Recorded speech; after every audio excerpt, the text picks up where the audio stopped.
Aloha kakayaka, everyone. Good morning. Can I get a thumbs up from my team or anyone? Can people hear me? I just want to make sure. All right. I see thumbs, virtual and otherwise. Thank you. Okay.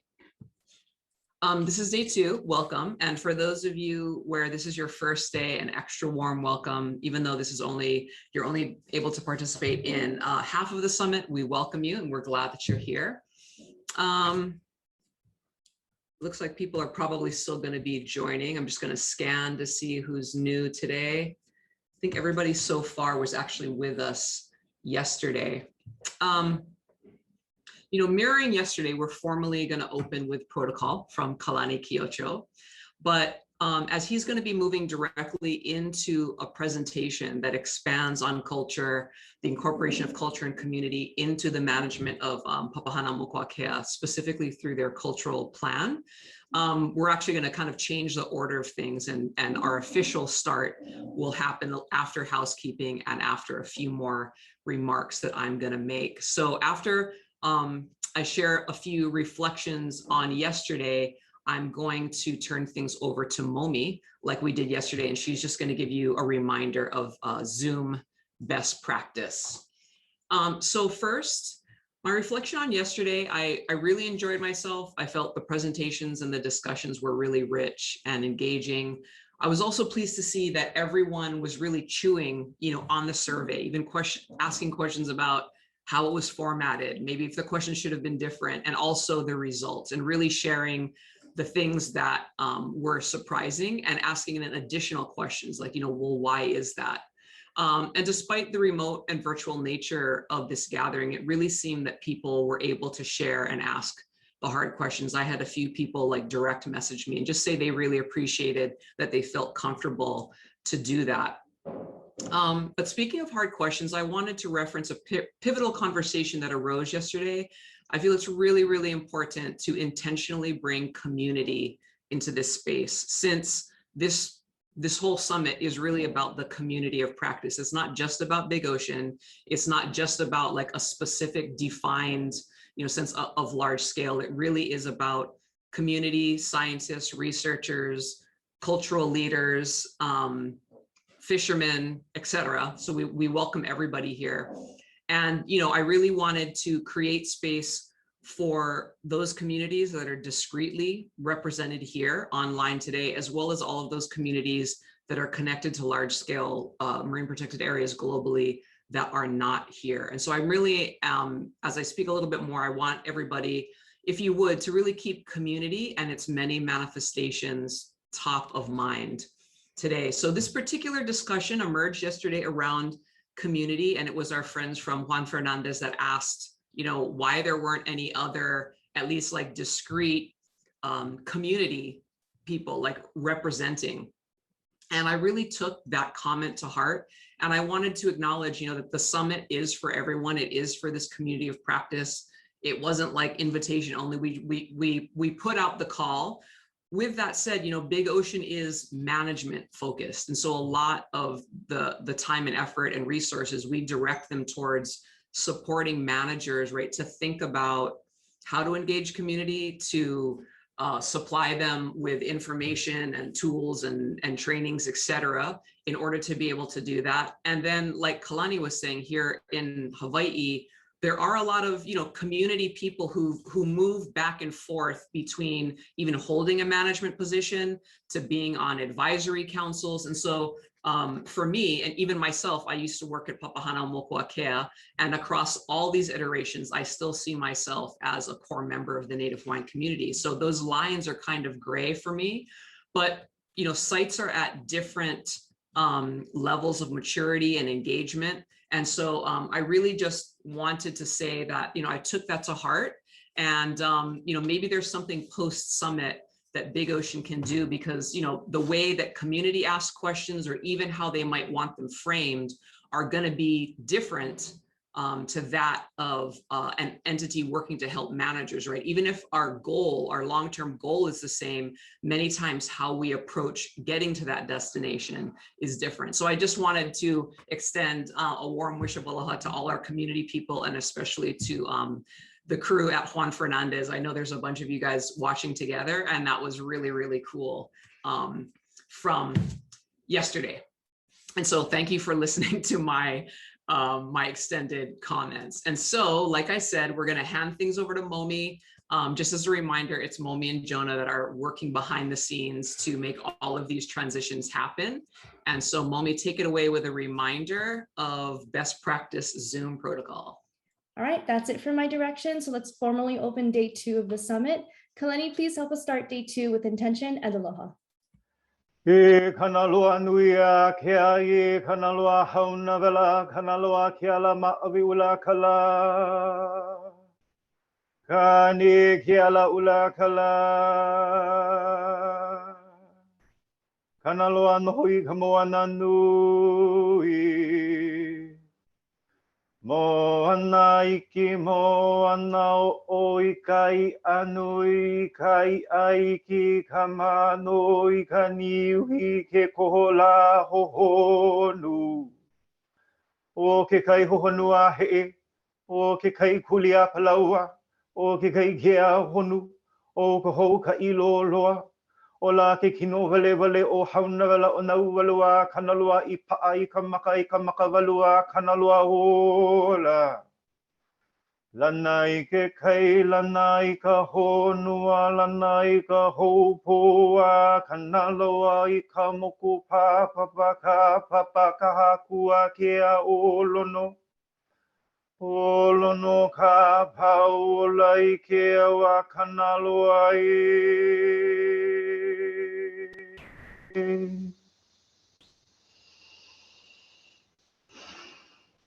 Eia no puka mai kala I kumukahi.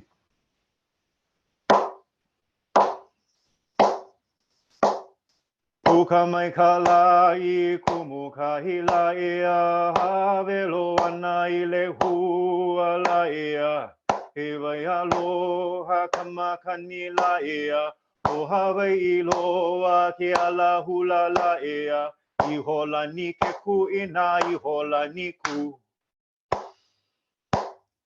Puka mai kala I kumukahi la ea, havelo ana I le hua la ea. E wai aloha kamakani la ea, o Hawaii loa ke ala hula la ea. I hola ni ke kuina, I hola ni ku. Puka mai kala I kumukahi la ea, havelo ana I le hua la ea. E wai aloha kamakani la ea, o Hawaii loa ke ala hula la ea. I hola ni ke kuina, I hola ni ku. Iola, and aloha to you all.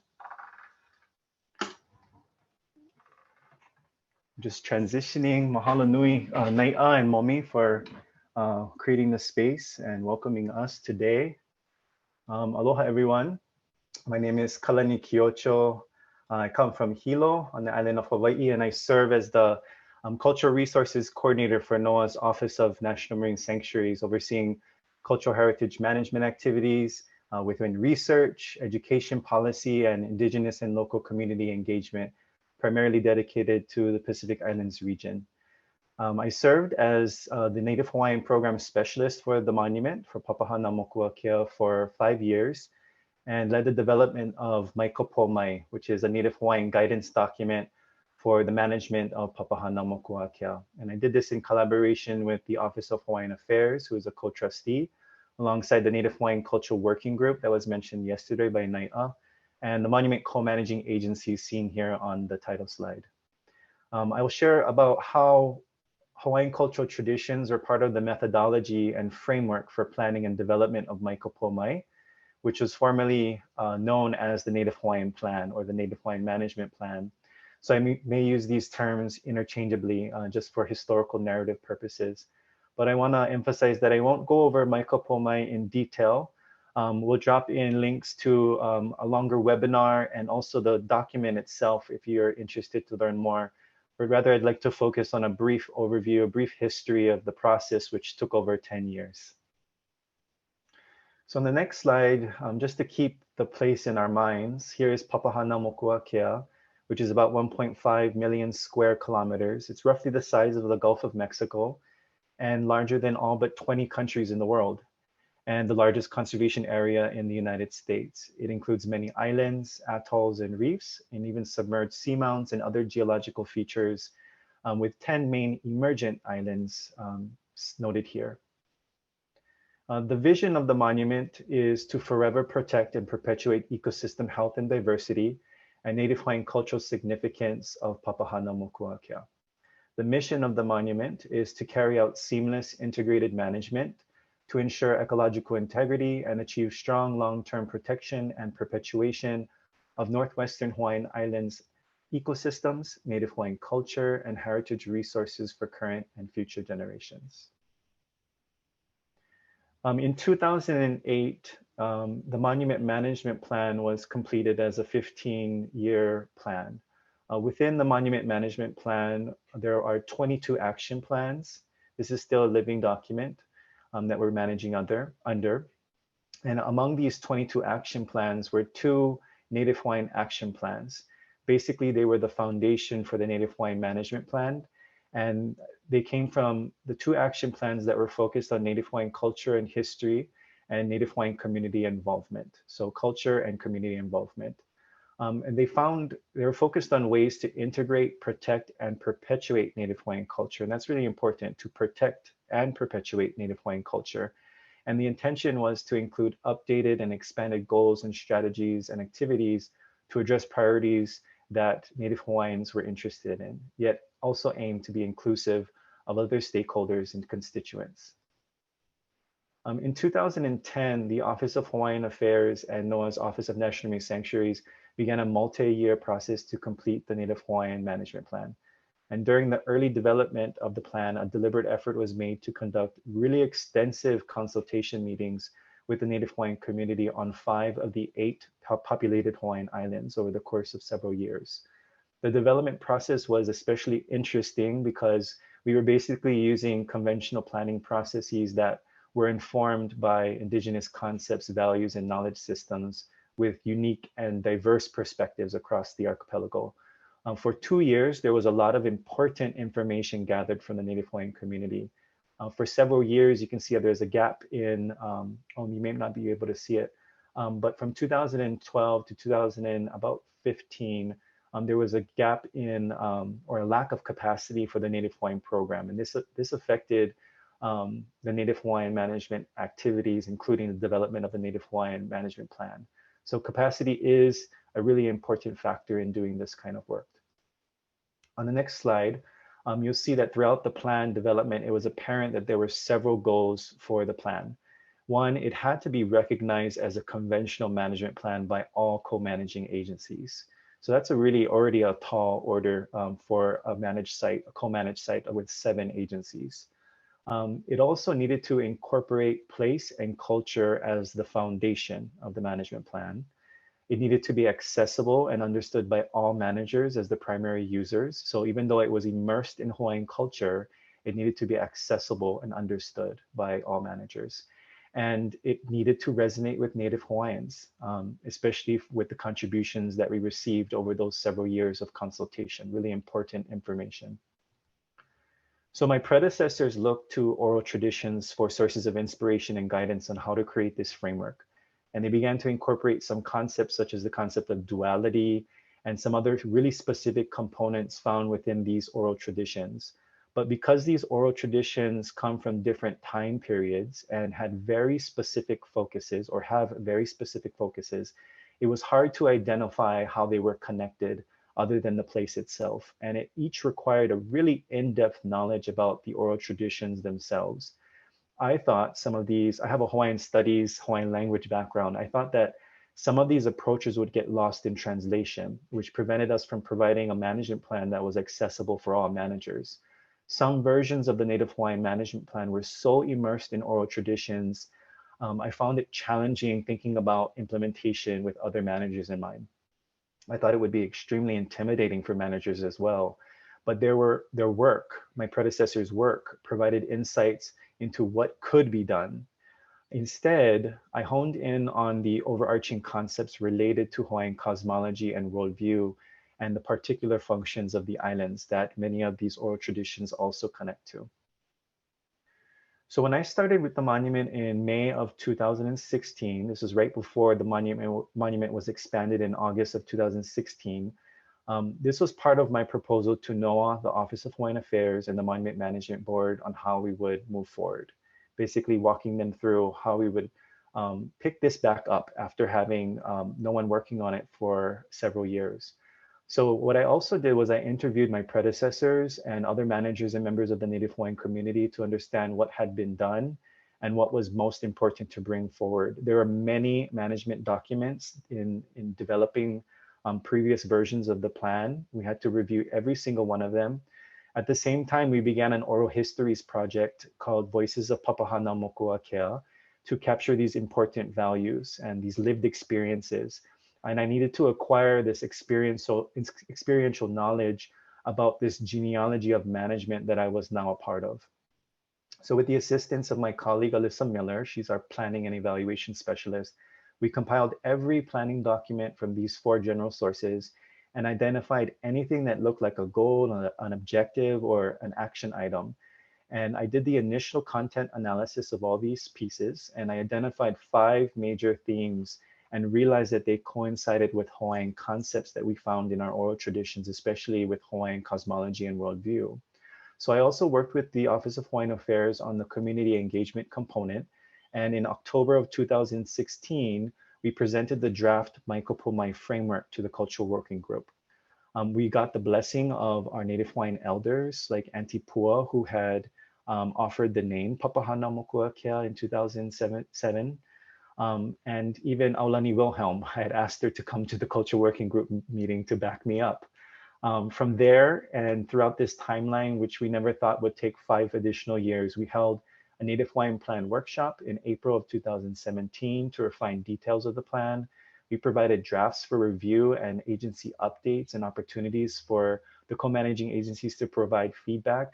And we did this iteratively, with the community and the co-managing agencies until we came out with a final product.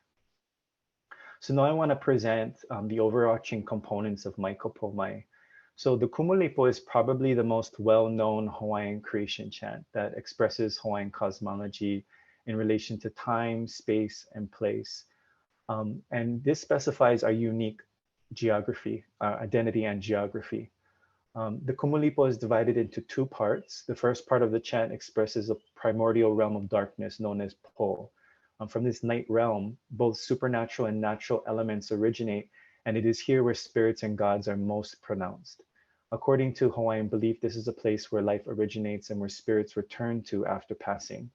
In this time and space, the chant accounts for a series of biological births that begin with the coral polyp and continue as a genealogy of marine organisms, plants, and animals that eventually emerge into the realm of Ao. So the realm of Ao is a realm where people exist. Ao is conceived as a realm of light, mortality, and consciousness. And in this second half of our creation story, humans are born. And more than 1,000 family lineages by name, male and female ancestors, are identified along with other historical accounts. Furthermore, the chant is organized into 16 wa, which are measurements of time and or space. 8 va occur in Po and 8 va occur in Ao. The chant is more than 2,000 lines long when in written form.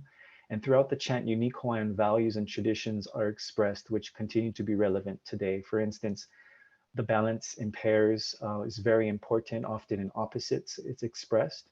Humans exist because of our kinship relationship with nature. Also, humans have unique rights and responsibilities to care for nature because of this kinship relationship. And again, reinforcing the ideology that there's a strong codependence between people and place. So the Kumulipo, our Hawaiian creation story, is based on the Native Hawaiian understanding of our geography. The islands of Hawaii begin in the east where the sun rises and the islands are volcanically birthed from the oceanic womb and extend to the west where the sun sets and the islands return to their source. On the next slide, you'll see the line or the path that is known as Keala Nui Polohiwa Kane, the dark black sacred pathway of Kane, the Hawaiian god who is the sun. It is here that the sun can be observed directly overhead at the zenith, the point directly overhead of the observer, during the longest day of the year in the northern hemisphere, also known as the summer solstice. Today, this path is known as the Tropic of Cancer. So it is on this path that Hawaiian ancestors understood that the archipelago was divided into night and day. Nowhere north of this path can you see the sun observed directly overhead. Today, many consider the region of Ao to be the tropics and Po to be the subtropics. Furthermore, as the Kumulipo is divided into 16 wa, or measurements of time and or space, we see a similar representation across the archipelago with 8 small islands within Po and 8 large islands within Ao. Venturing into Hawaiian belief, the populated Hawaiian islands are where humans exist and where islands are being born and still have their mortal form, if you will. As the tectonic plate shifts away from the hotspot, the islands travel into Po, northwest, and within Po, the islands have eroded, lost much of their physical form, and have taken on spiritual attributes from this perspective. The island of Nihoa functioned as a staging ground for Hawaiian ancestors to access the island of Mokumanamana, the island temple forged by the hands of Wa'akea, Sky Father, who is the standard for time and space. And this island is also located on the Tropic of Cancer. It is an island of immense spiritual energy that Hawaiian ancestors, chiefs, and priests were able to interact and understand the spiritual nature of their place. And from a geological, spiritual, and cultural perspective, these islands are the Elder Islands, extending almost 30 million years across time and space. So we incorporated the concept of Po and Ao and the organization structure of the Kumulipo in Maikopomai, the Native Hawaiian Management Plan. We also relied on the Hawaiian celestial sphere. This is a depiction of a celestial sphere with the canoe or the va'a sitting on the surface of the ocean. In this orientation, the bottom half of the sphere is the depths of the ocean and the top portion is the dome of the sky. In ancient times, Hawaiian ancestors acknowledged that the world had 4 pillars that coincided with the cardinal directions north, south, east, and west. And they were also known as Kukulu Kahiki, or the pillars of Kahiki, the ancestral homeland. Some think this is Tahiti. So using the concept of Kukulu, or pillars, and the zenith, or the ho'okui, the point directly overhead of the observer, which was the 5th dimension, we were able to identify 5 management areas based on themes associated with the concept of duality and the cultural function and ideologies that the 2 regions of the Hawaiian archipelago represent. So with the Hawaiian archipelago superimposed on the Maikopomai framework, the plan is geospatially aligned with the Hawaiian cosmology and worldview. And as mentioned, there are 5 management dimensions acknowledged within Maikopomai. There are 4 kukulu, or pillars, with a central column to recognize the connecting force of the ho'okui, or zenith, where the sun is observed at Mokumanamana. Each management kukulu and the ho'okui identifies a kumu, a purpose, an alakai, or a guiding principle, and several pahuhopu, or desired outcomes. Furthermore, each kukulu and the ho'okui contains 4 kuhi-kuhi, or what we refer to as directional strategies, which is inspired by the function of the island of Nihoa, a staging ground for access to Mokumanamana. There are 16 strategies within the kukulu, the 2 columns on either side, on the east and west side of the central column. And remember, there are 16 eras of time in the Kumulipo, with an additional 4 in the, which is also a significant number in Hawaiian numerology. One being that the traditional counting system was based on a base 4 counting system and base 10. On the margins, you will notice the term keala, or pathways, to recognize the connecting force among the kukulu and the ho'okui, and thus our management as we travel from east to west and emerge from west to east. What we do in Papahanamokuakya is an extension of our work in the Hawaiian Islands from Ni'ihau to Hawaii Island, the populated Hawaiian Islands. And the work we do here at home in the populated Hawaiian Islands should be an extension of our work in Papahanamokuakya. So throughout this timeline, we held really important intersections with community and agencies to co-develop this management plan that met all of our management goals and all of our functions individually and collectively. And we're really proud that this has come forward. And so just really happy to share this with you. Again, we'll drop in some links to the webinars that we were able to do a month ago, I guess, and the document itself. But thank you so much for allowing me the opportunity to share this with you all. It comes with a lot of people's mana and spiritual energy. Mahalo.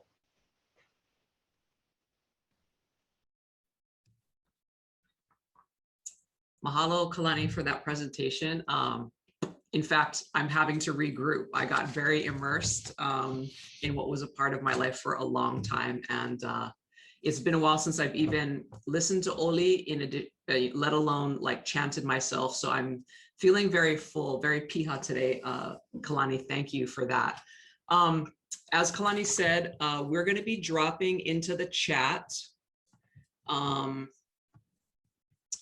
Well, first of all, in the agenda, Kalani mentioned, both a PDF of the Mai Kapomai plan, as well as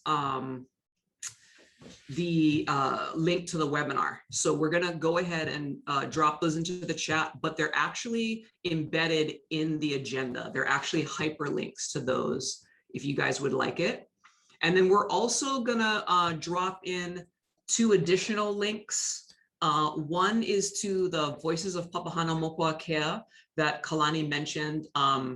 Myself, Aulani, and a few other key people were interviewed. And I just think the stories that people share and their insights about this place are really interesting. And then also on that same Vimeo page, which is hosted by the Office of Hawaiian Affairs, or OHA, there's a link to another about 4-minute video. That's the journey to Pihe Manu. So I think for anyone who's interested in the ways that management for the monument has incorporated culture, and actually in certain areas, led with culture, these are some really, really good examples. And actually, I will say culture and community, right? It's actually community.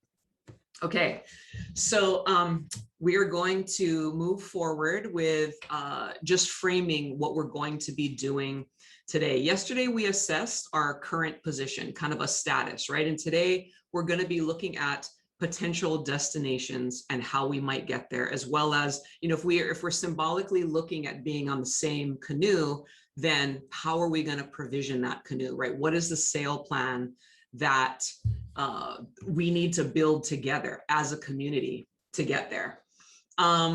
And then I would say the objectives, similar to yesterday, please build relationships, strengthen the ones that you already have, build new ones with people that you meet here at the summit. So in the breakout sessions, please spend that initial first 10 minutes in both breakouts that we have today, following the icebreaker prompts and really just using that time to get to know one another before you dive into the other questions. We're also going to supply you guys with PDFs of Rebecca's PowerPoint yesterday and Noella's PowerPoint today. And we'll also do mine at the end, but you'll have those so that in the breakout sessions, you can refer to them. A few people asked yesterday that they'd really like to be able to, have the actual outcomes from the survey at hand when they were talking. A special note on breakouts as well. If you are the note taker, if you could please send me your doc at the end of the day. Don't be embarrassed. Don't feel like you have to clean it up. These are really high level notes that just, provide a snapshot of what those kind of outcomes and high points of your discussion were. Let's see. And then I think that's pretty much it. You guys, everybody seems to have really had an easy time following along. So I think I'm going to set up our first presentation, and that is with our dear colleague and friend, Noella Gray, who's going to be presenting part 2 of our survey results. These outcomes focus on the priorities for large-scale marine protected areas, or LSMPAs. Like yesterday, this presentation will set you up for the breakout groups, which follow immediately after. And to give you a little bit of background about Noella, she's the co-designer of the survey. She's an assistant professor in the Department of Geography at the University of Guelph, Canada.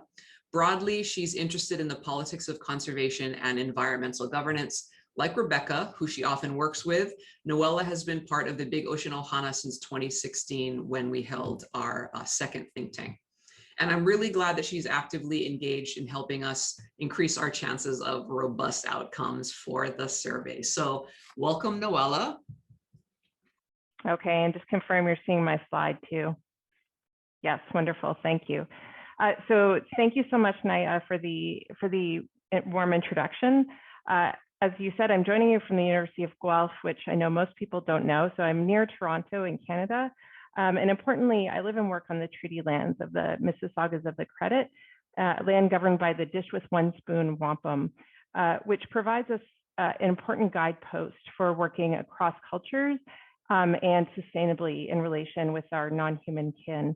And I'm also on the traditional territories of both the Anishinaabe and Haudenosaunee peoples. And I want to also recognize the traditional owners of the lands and waters where all of you are situated today across this great earth we're looking at on this screen, or the great ocean, I should say.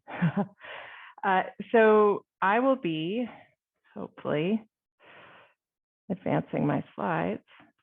There we go.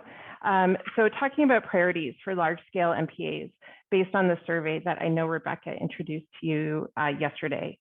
So I'll briefly remind you what we did with this survey. There were actually two sort of complementary surveys, one focused more at the global level across sites and one that was site specific.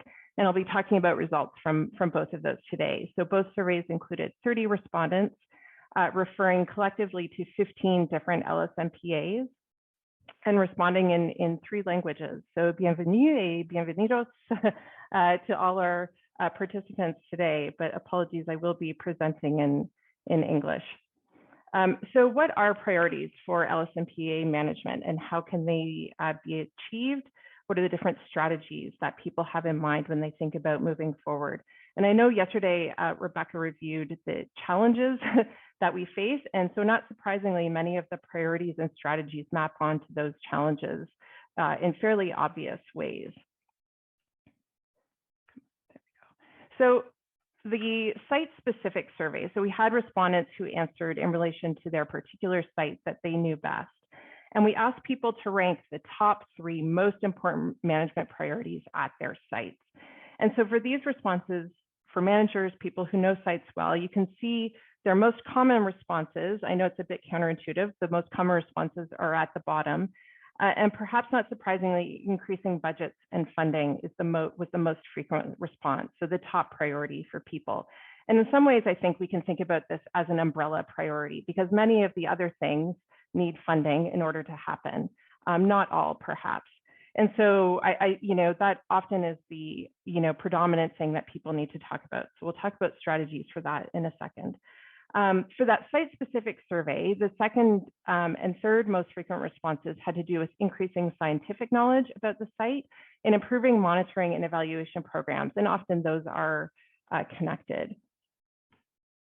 And then you can see in sort of decreasing order as you go up the other priorities that were mentioned, including increasing administrative capacity and improving community input to decision-making, building capacity for surveillance and enforcement, building technical capacity, improving outreach, delivering on promises made during designation, and better recognizing rights and knowledge of Indigenous rights holders.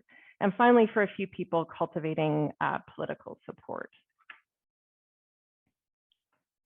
So then we turn to the global survey. So these were respondents who perhaps knew several sites and not one site really well. And the priorities they listed were slightly different, although you can see the common shared top priority of increasing budget or funding. But the second and third most common priorities in this global survey were building local technical capacity and addressing equity issues. So things like better acknowledging Indigenous rights holders and improving the sort of the distribution of benefits and negative impacts from sites. They also did rank increasing scientific knowledge and monitoring, though not quite as high up as on the previous survey. So for both surveys, perhaps not surprisingly, we see funding as a top priority, and after that, some mixed views, but everyone noting shared priorities. So then we asked people to reflect on and share their ideas for how to make progress on these priorities that they identified. And here, these were open-ended questions, and we worked to try and condense these and find common or shared themes across people's very detailed responses. And I should acknowledge that for people who filled out the survey, I recognize it was, it took a lot of time, and we really appreciated the detailed thought that people put into these responses. So on that priority of increasing and diversifying the budget, people had ideas for various strategies. Some of these you can see are somewhat general, and some are more specific. So raising the profile of these issues with people who set budgets, right? High-level government officials, politicians, to try to increase government funding, but also working to attract and leverage funding from private and nonprofit sources, including from private capital or private companies.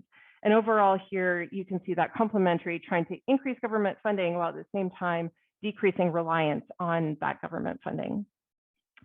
Another strategy discussed is broadening the scope for fundraising and training staff, including on aligning with international standards for finance scrutiny. So often international donors may expect certain behaviors in reporting that are perhaps not the standard locally.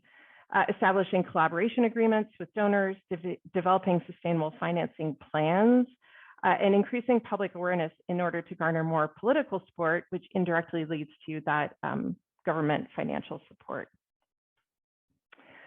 On the second priority around increasing scientific knowledge and research, here the emphasis was really on trying to identify ways to do this more cheaply with an eye to things that can be done on a continuous basis. And that obviously relates to monitoring as well as looking for opportunities to collaborate with researchers. And I know that at many of the sites, there are, in some cases, longstanding collaborations with researchers, and sometimes there have been one-off collaborations, and certainly that's something that we could talk about further. In relation to monitoring outcomes, there were several comments and suggestions made here around the need to communicate about monitoring and outcomes in clear and transparent ways with stakeholders so that people know what is happening when it comes to monitoring and what those results are. And also tying monitoring to reviewing and revisiting promises that were made early on for sites that have been around for a while, including with an eye to strategizing around how those promises will be achieved and how monitoring might demonstrate when or how they are achieved for stakeholders. To focus on some of the quote, easier or low-hanging fruit that could be achieved. So even if a robust monitoring plan isn't possible right now, what are sort of some first steps that could be taken more easily? Emphasizing the need to monitor social and cultural dimensions along with biophysical ones, and collaborating and leveraging the experience of others in monitoring. And here, I think people are talking across sites as well as with others in the nonprofit community, the scientific community, et cetera. The fourth strategy or theme that emerged in the results related to administrative changes and capacity building, noting the need, again, related to what Rebecca discussed yesterday, to hire more staff to realize some of these strategies, as well as clarifying the roles, responsibilities, and budgets of the various partners that are involved in different sites. Another theme that emerged in comments had to do with strengthening the involvement of Indigenous and local communities. The context across sites certainly varies, but this was a common theme that emerged. For some sites, it's around strengthening or even developing co-management arrangements, reforming laws and other aspects of governance in order to formalize the involvement of Indigenous peoples and local communities, improving community engagement processes. This might be outreach, it might be education. Engagement can mean different things at different sites. Developing collaborative partnerships between grassroots-based organizations and larger international NGOs. And finally, dedicating resources to facilitate the effective involvement of those social groups that are perhaps traditionally marginalized or less advantaged at some of these sites.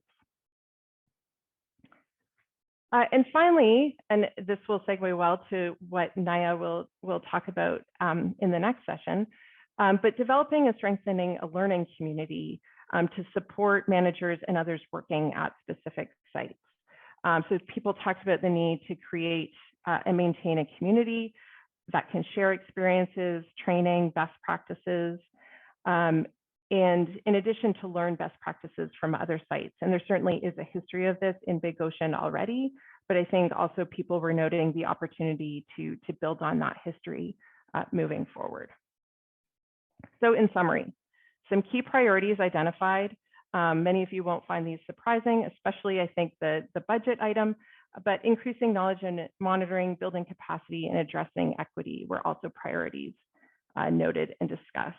And then summarizing also on the right, those strategies for moving forward in relation to budget, diversifying funding, building sustainable financing plans for both science and monitoring, building collaborations, looking for easier or initial wins, improving community engagement, and taking advantage of learning opportunities within the Lsnpa community of practice. So I'll share these breakout group questions here and just note there's a few. And you know, when Naya and I were sort of talking about it, we agreed that it seems like too many questions, but the idea is that you would pick what resonates with you. So you might consider one or all of these questions, and they do interrelate. Certainly, thinking about the priorities that are most important to you based on your work or at the site you know best, and what ideas you have for making progress on these various priorities that were identified. What strategies that you might be able to share advice or guidance on. So if we think about that community of practice, identifying needs as well as resources that can be shared or offered, and thinking about what you need in order to move forward on these strategies in very specific ways. And finally, we did ask in the survey what one or two things people most wanted to discuss at the summit. And for the most part, people identified top priorities or strategies that as we've already reviewed here. And so we would encourage you, if you did have specific strategies or site priorities that you wanted to discuss, that this breakout group would be a great moment to seek feedback or share with your group. The other thing I want to mention before I pass it back to Naya is the possibility that we discussed bringing up here with the broader group around potentially writing a scientific paper that would summarize some of these discussions and themes that we're talking about at the summit. The utility of scientific publications for non-academics is not always clear, and so we could certainly talk about that a bit more. I think the idea is that there are obvious shared needs and challenges and priorities at these sites, and highlighting those in scientific publication that can then get taken up in news outlets, for example, might be helpful just in terms of moving these things forward in a collective way. So we wanted to plant the seed for that for you to consider, and Naya can come back to that later. So I think, Naya, I will turn it back to you. Great. Mahalo, Noella. Thank you so much. Again, to both you and Rebecca, as well as Lisa and John Day, and the collaboration and all of the effort that it took to get the survey up and running and then evaluated.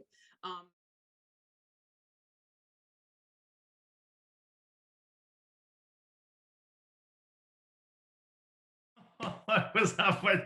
I don't know what happened there. Oh no. They're going to say, oh, Chanel just ditched us. Sorry to all you hardcore note takers. If anything happened right in the middle of your focus or something that you were saying, or someone who was making like the amazing comment and then you were all whisked away, our apology. That's the function. I mean, this is very cool that technology is allowing us to connect. And at the same time, even now, you guys really apologies for any moments where I'm zooming in and out of focus or thinking of things, 3 steps ahead and who's going to be spotlighted and whether my microphone is working. So sorry about that, Chanel. Okay, you guys, unlike yesterday, I'm probably not participating in breakout rooms. It's just the function of preparing for the end of the day and some of the tech that might be involved. That's kind of where some of my focus is at. So I actually don't have, a read at all about what your conversations were like, but I do know from sitting in my, my omnipotent position here that there were 4 breakout rooms, and we're going to start report backs. So the questions, right, were which priorities are most important to you or at your site? What ideas do you have for making progress on these priorities? Which strategies can you share advice or guidance about? What is needed to move these strategies forward? And Noel also had another one up there. So I'm really not going to dictate how you guys report back. I know a lot of it is just the organic discussion. And if you guys want, you can also share, some of the answers from your icebreaker questions. So of the 4 groups, who would like to go first?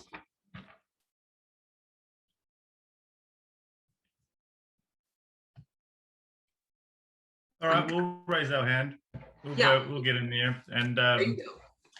I will humbly present on behalf of our group, and I'm welcoming them to chime in if I've missed anything. I was taken out just as I was taking notes from Mayal speaking, but that's all right. I covered most of what he was sharing, I think.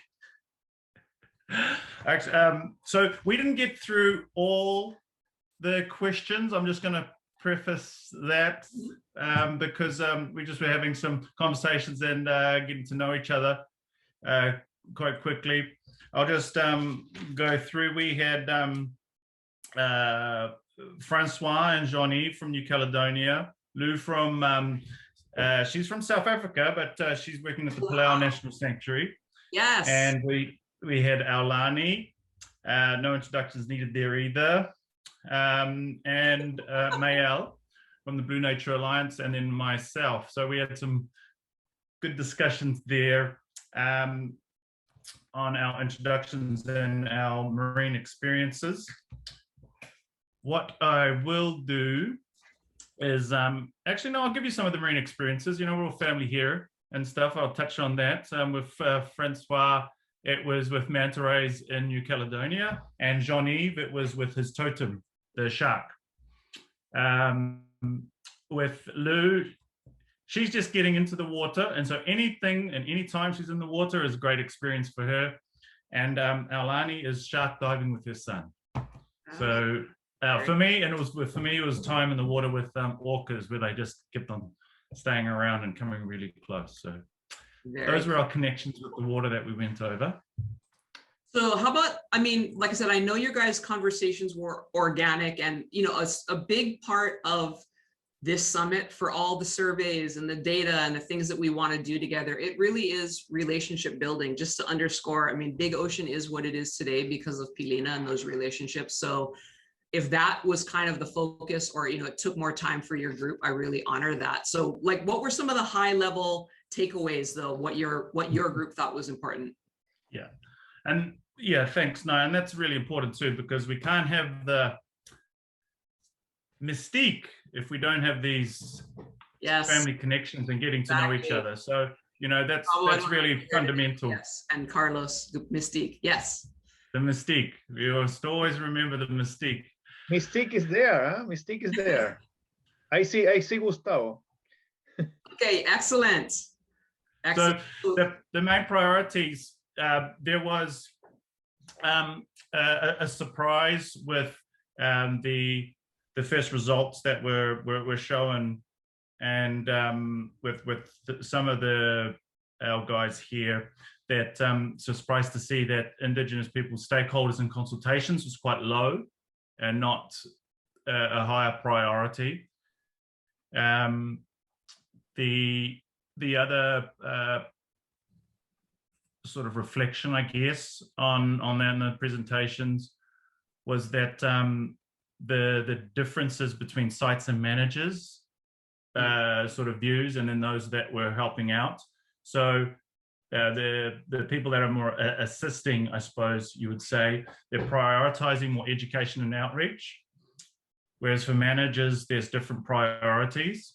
And so using an example with the Cook Islands Marae Moana, there's been a 180 sort of switch with how it originally intended to go, and now looking at other sort of areas with resource use and stuff. So the priority for that park and for what Jackie was sharing with us was sort of really delivering on the promises that are made and getting back on the same path with everyone and getting everyone around the table.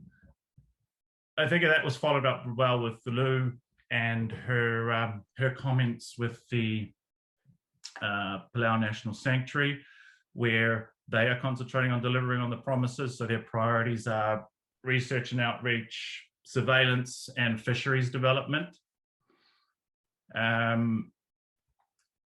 And with New Caledonia and Jean-Yves and Francois, it's their main priorities there are better incorporating Indigenous identity into the management of the ocean, and for Indigenous representation in the formal decision-making of the advisory group for the New Caledonia Marine Park, and having a seat at that table.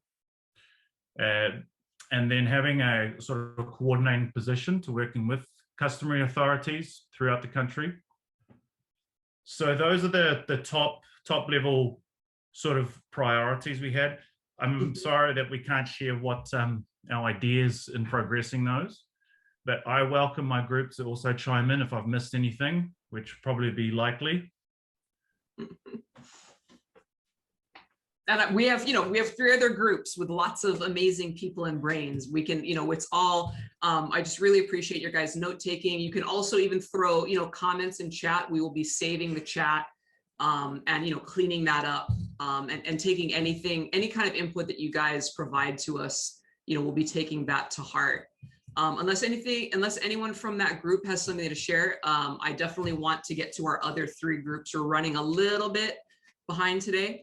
And like I said, this virtual world makes it a little challenging to go over, and you can't walk somewhere and have dinner and drinks afterwards. So we're going to try to keep on time here, you guys. How about one of the other 3 groups to step forward?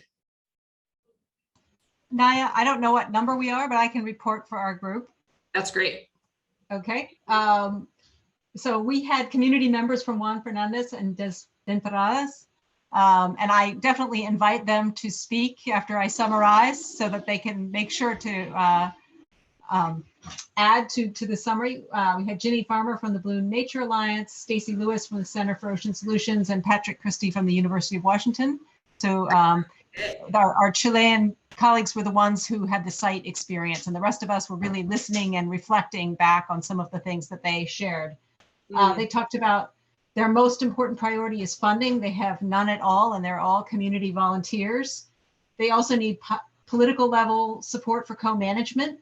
They want to see decisions made at the community level with links to the economic, defense, and environmental sectors.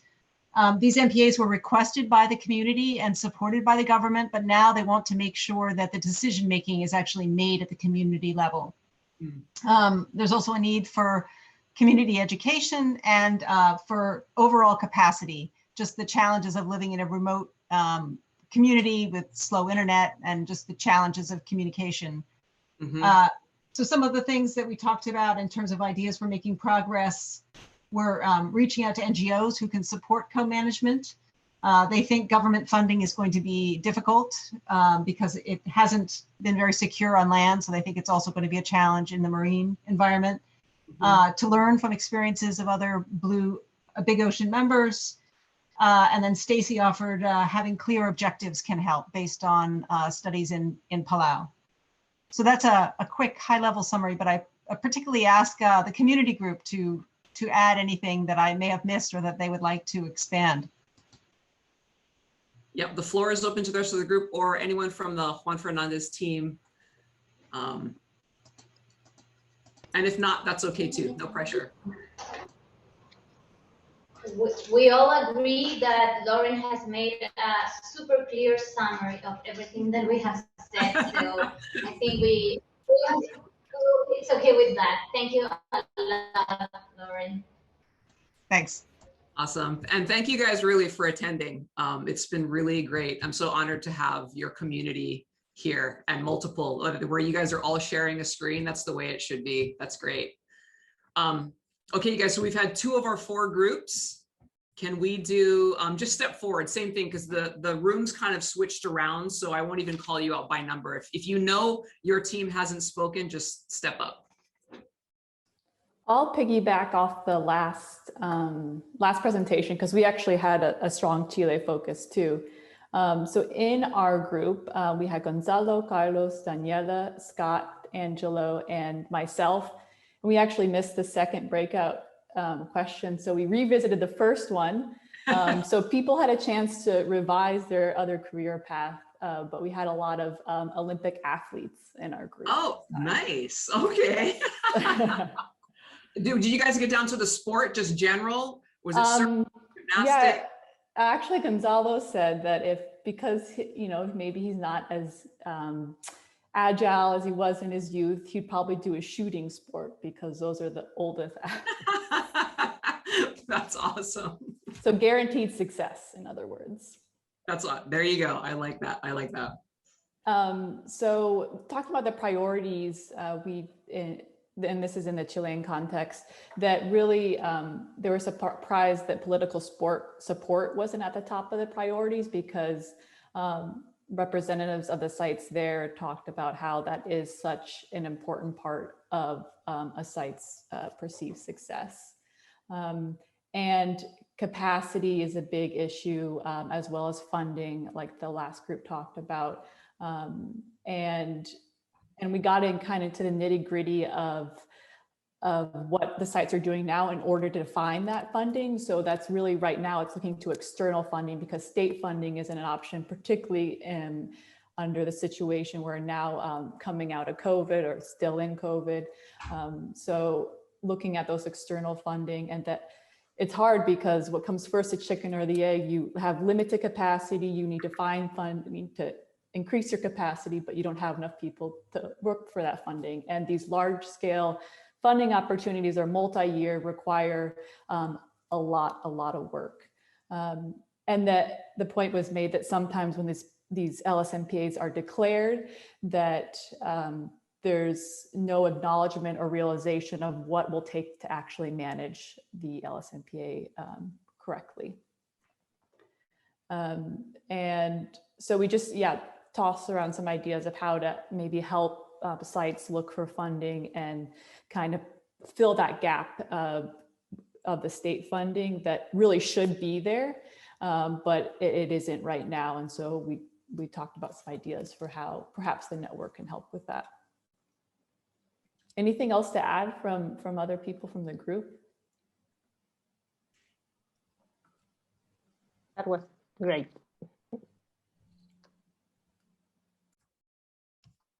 Was that good? Okay.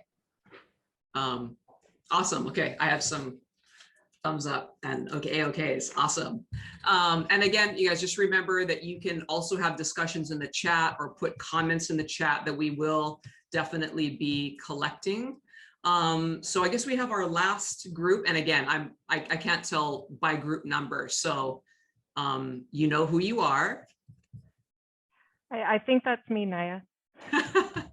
I took notes, so I think that means I also report back.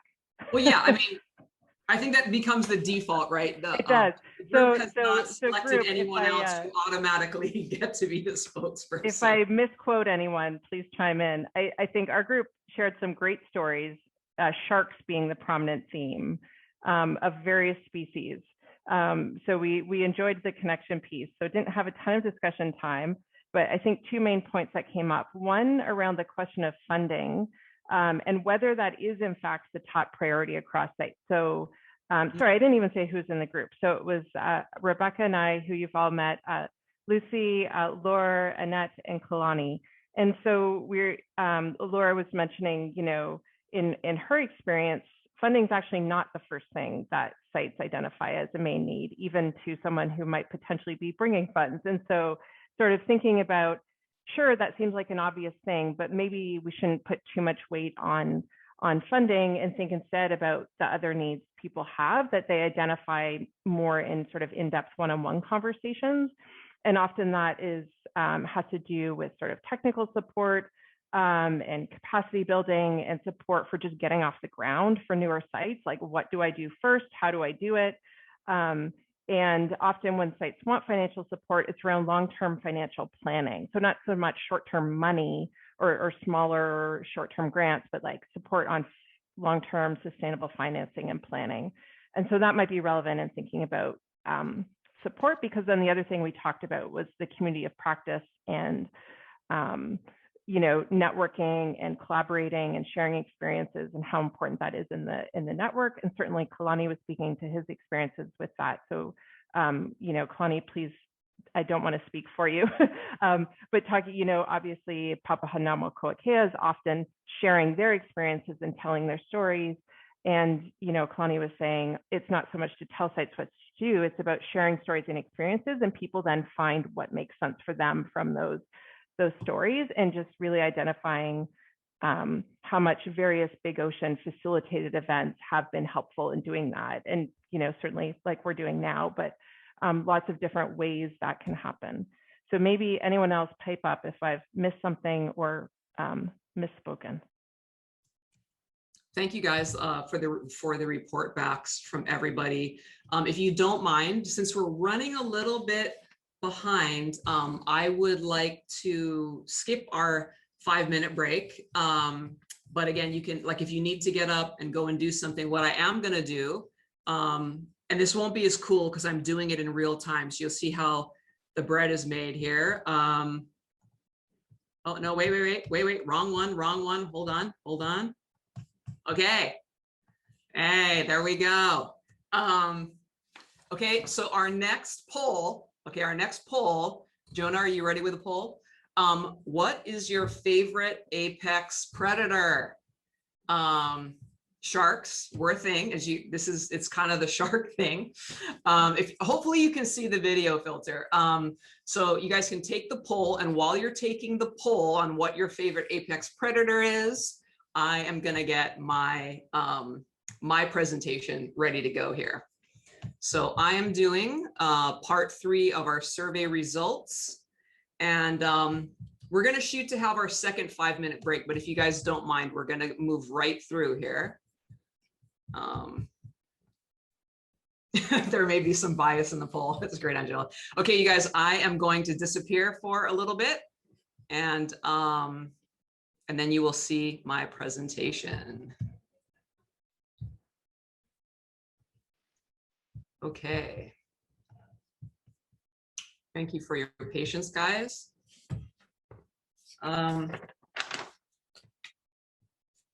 Okay, so I am part 3 of 3 of the survey results. That, again, thank you so much to Rebecca, Noella, Lisa, and John Day for, you know, supporting to make happen for the summit.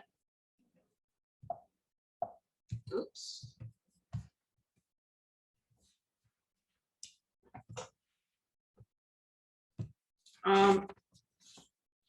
You know, just to focus back here on the community of practice, these survey results were focused around what Big Ocean could really do for the community of practice. And so just to set the stage again, you know, Big Ocean does have member sites, but we're not just member site focused. We're really looking at helping to grow the field through best practice. Just like the field is going through a transformation in and of itself, you know, so is Big Ocean. And so, you know, at this point, there may not even actually be all of the sites.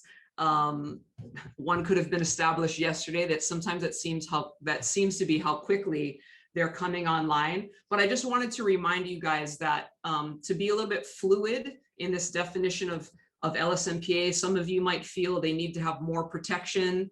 Some people might feel the size cutoff is different, but I really want to move away from those kind of exact numbers and just go back to the fact that it's the largest percentage of protection, right, that are being provided by these large scale sites. And so it's not, at least to me, it's not really a question of whether they're good or bad or whether they should be used. That's for the community to decide, but they are a necessary tool, and they're the most effective, you know, when there is a lot of protection, and ultimately that comes from when there is best practice management. So I just wanted to set that stage again, that yes, Big Ocean is hosting, but whether sites are members or not, whether communities are closely connected to the network, you know, at least at this time or not, we welcome you.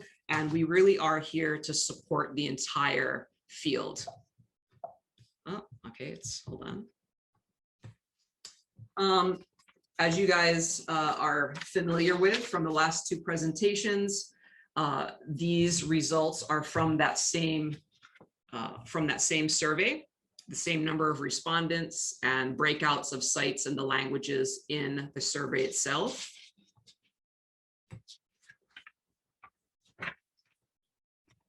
And so across, you know, both surveys, respondents indicated that Big Ocean activities they found most helpful were to facilitate communication among the global LSMPA community, to advocate for managers and management needs, and to provide resources and information to individual sites. And when asked, you know, what people needed or what sites needed in order to actively participate, you know, there was a clear forerunner here, a clear winner, and that was that, you know, I guess sites wanted to be able to see the direct relevance of Big Ocean's work at their site. And then you also see, though, more information about the network itself, funding and resources. And here, though, is where I'm going to ask the community, when you guys go into your breakouts and begin discussing, you know, what Big Ocean could do for the community of practice. I find this one, you know, to see the direct relevance of Big Ocean activities at the site as an interesting one. I mean, yes, Big Ocean needs support itself, right, as a network. It needs support to have that administrative element to keep things running and organized, but it needs the engagement of sites as well. And so I'd really be, you know, interested for you guys to think about ways, you know, from different angles where you could talk about that particular question. And as I was talking to Rebecca and Noella, you know, I often think about, you know, it's hard sometimes to measure how any one site might benefit from the work that Big Ocean does, you know, more broadly to amplify awareness about large scale, to, you know, network with researchers and other people around the world to kind of advance the field. And so that would be great, I think, to dig a little bit deeper into what that means and find that balance between, you know, how much work do we need to do to advance the field and awareness more broadly, in addition to how do we then also have some tools and strategies to make some of that work, I guess, either be felt on site or to engage sites in different ways to have them feel more direct impact. When asked, you know, what kinds of activities Big Ocean should engage in over the next 5 years, here was kind of the top on some of your answers. You guys can go ahead and read those. And as I've been listening to, you know, what came out of the groups, I feel there's a lot of synergy here in terms of what Big Ocean from the very beginning, you know, I think has always strived to achieve. The network itself has gone through its own ups and downs, just as sites have gone through their own ups and downs, and their ability to participate, you know, actively or directly in the network.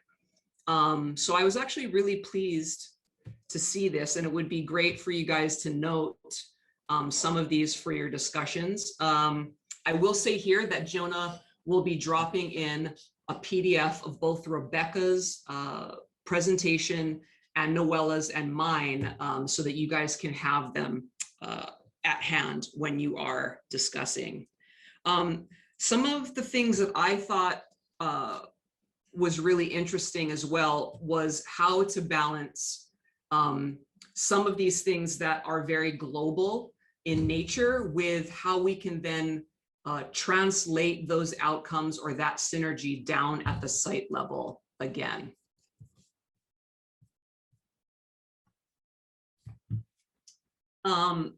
My presentation is the shortest here, which is great because I really think that the progress made today is through the discussions and everyone's personal experience. So some of the things that we would like you guys to talk about in your breakouts are, what do managers and sites need the most over the next 5 to 10 years, and what role can Big Ocean play?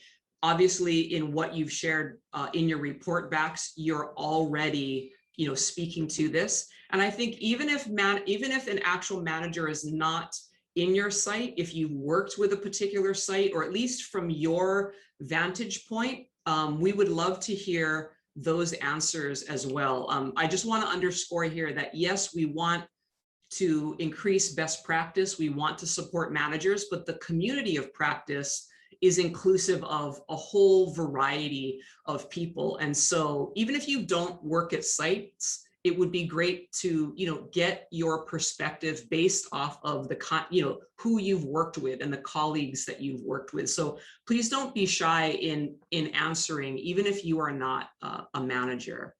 The next question is, what could or should sites and others in the community of practice contribute to Big Ocean? Yeah, I'm making that pitch right here. We've gone through our own iterations of, should we have sites contribute a set amount? Should we formalize as a group? And you guys definitely don't have to get that nitty gritty at all. But I think in the community of practice, we got to go back to Pilina or relationships. Specifically as one example, Noella, even in your, or rather it was in the feedback that you guys were presenting in terms of whether funding is really this priority. I would say on day one, there was discussions about really the relationship, right, between not just each other, but between funding and capacity building. And we probably need to know a lot more than just sites need funding or sites need capacity. Where is capacity needed, and does that have a direct correlation between funding? Are there certain elements of management that we could focus in on and get a little bit more funding towards, versus continuing to make these blanket statements of we just need funding or we need to have more capacity? So if you guys could get a little bit more granular in looking at what are the relationships between resources and funding and people and community. The next question is, what work can the LSMPA community engage in together? And that is something we can definitely discuss in our afternoon breakout. And then I've just been thinking in terms of the partnership that we have now with the Blue Nature Alliance, which is great. I would love to give another shout out to them for supporting Big Ocean specifically, and also this summit. What other players are needed to be invited into the community? What skills and expertise are needed? Big Ocean finds itself in a really unique position where we're in the community of practice. We have direct communication with sites and managers, but then we're also having, direct relationships with entities that, whether or not they are funding entities per se, they have funds or resources, right, to be partners. So in that NGO funder world. And I think that there's a lot of synergy, and there's just a few ingredients maybe that are missing in terms of how we could get that synergy to work, I guess, more, or to actually impact the broader community of practice. So I think I'm going to stop right there. And if you guys could get prepared for our breakout rooms, that is where we will go next.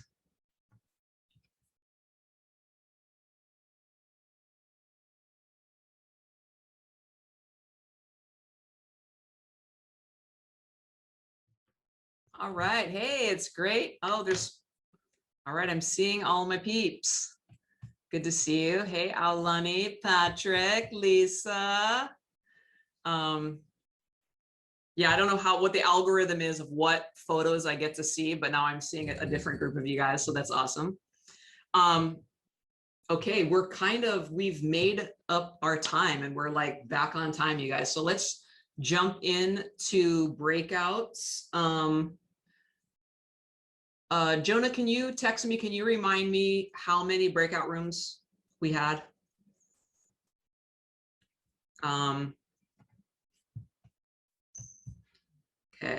Okay, we had, oh, same thing, we had 4. Okay. I mean, since I was in one of the breakout rooms, I'll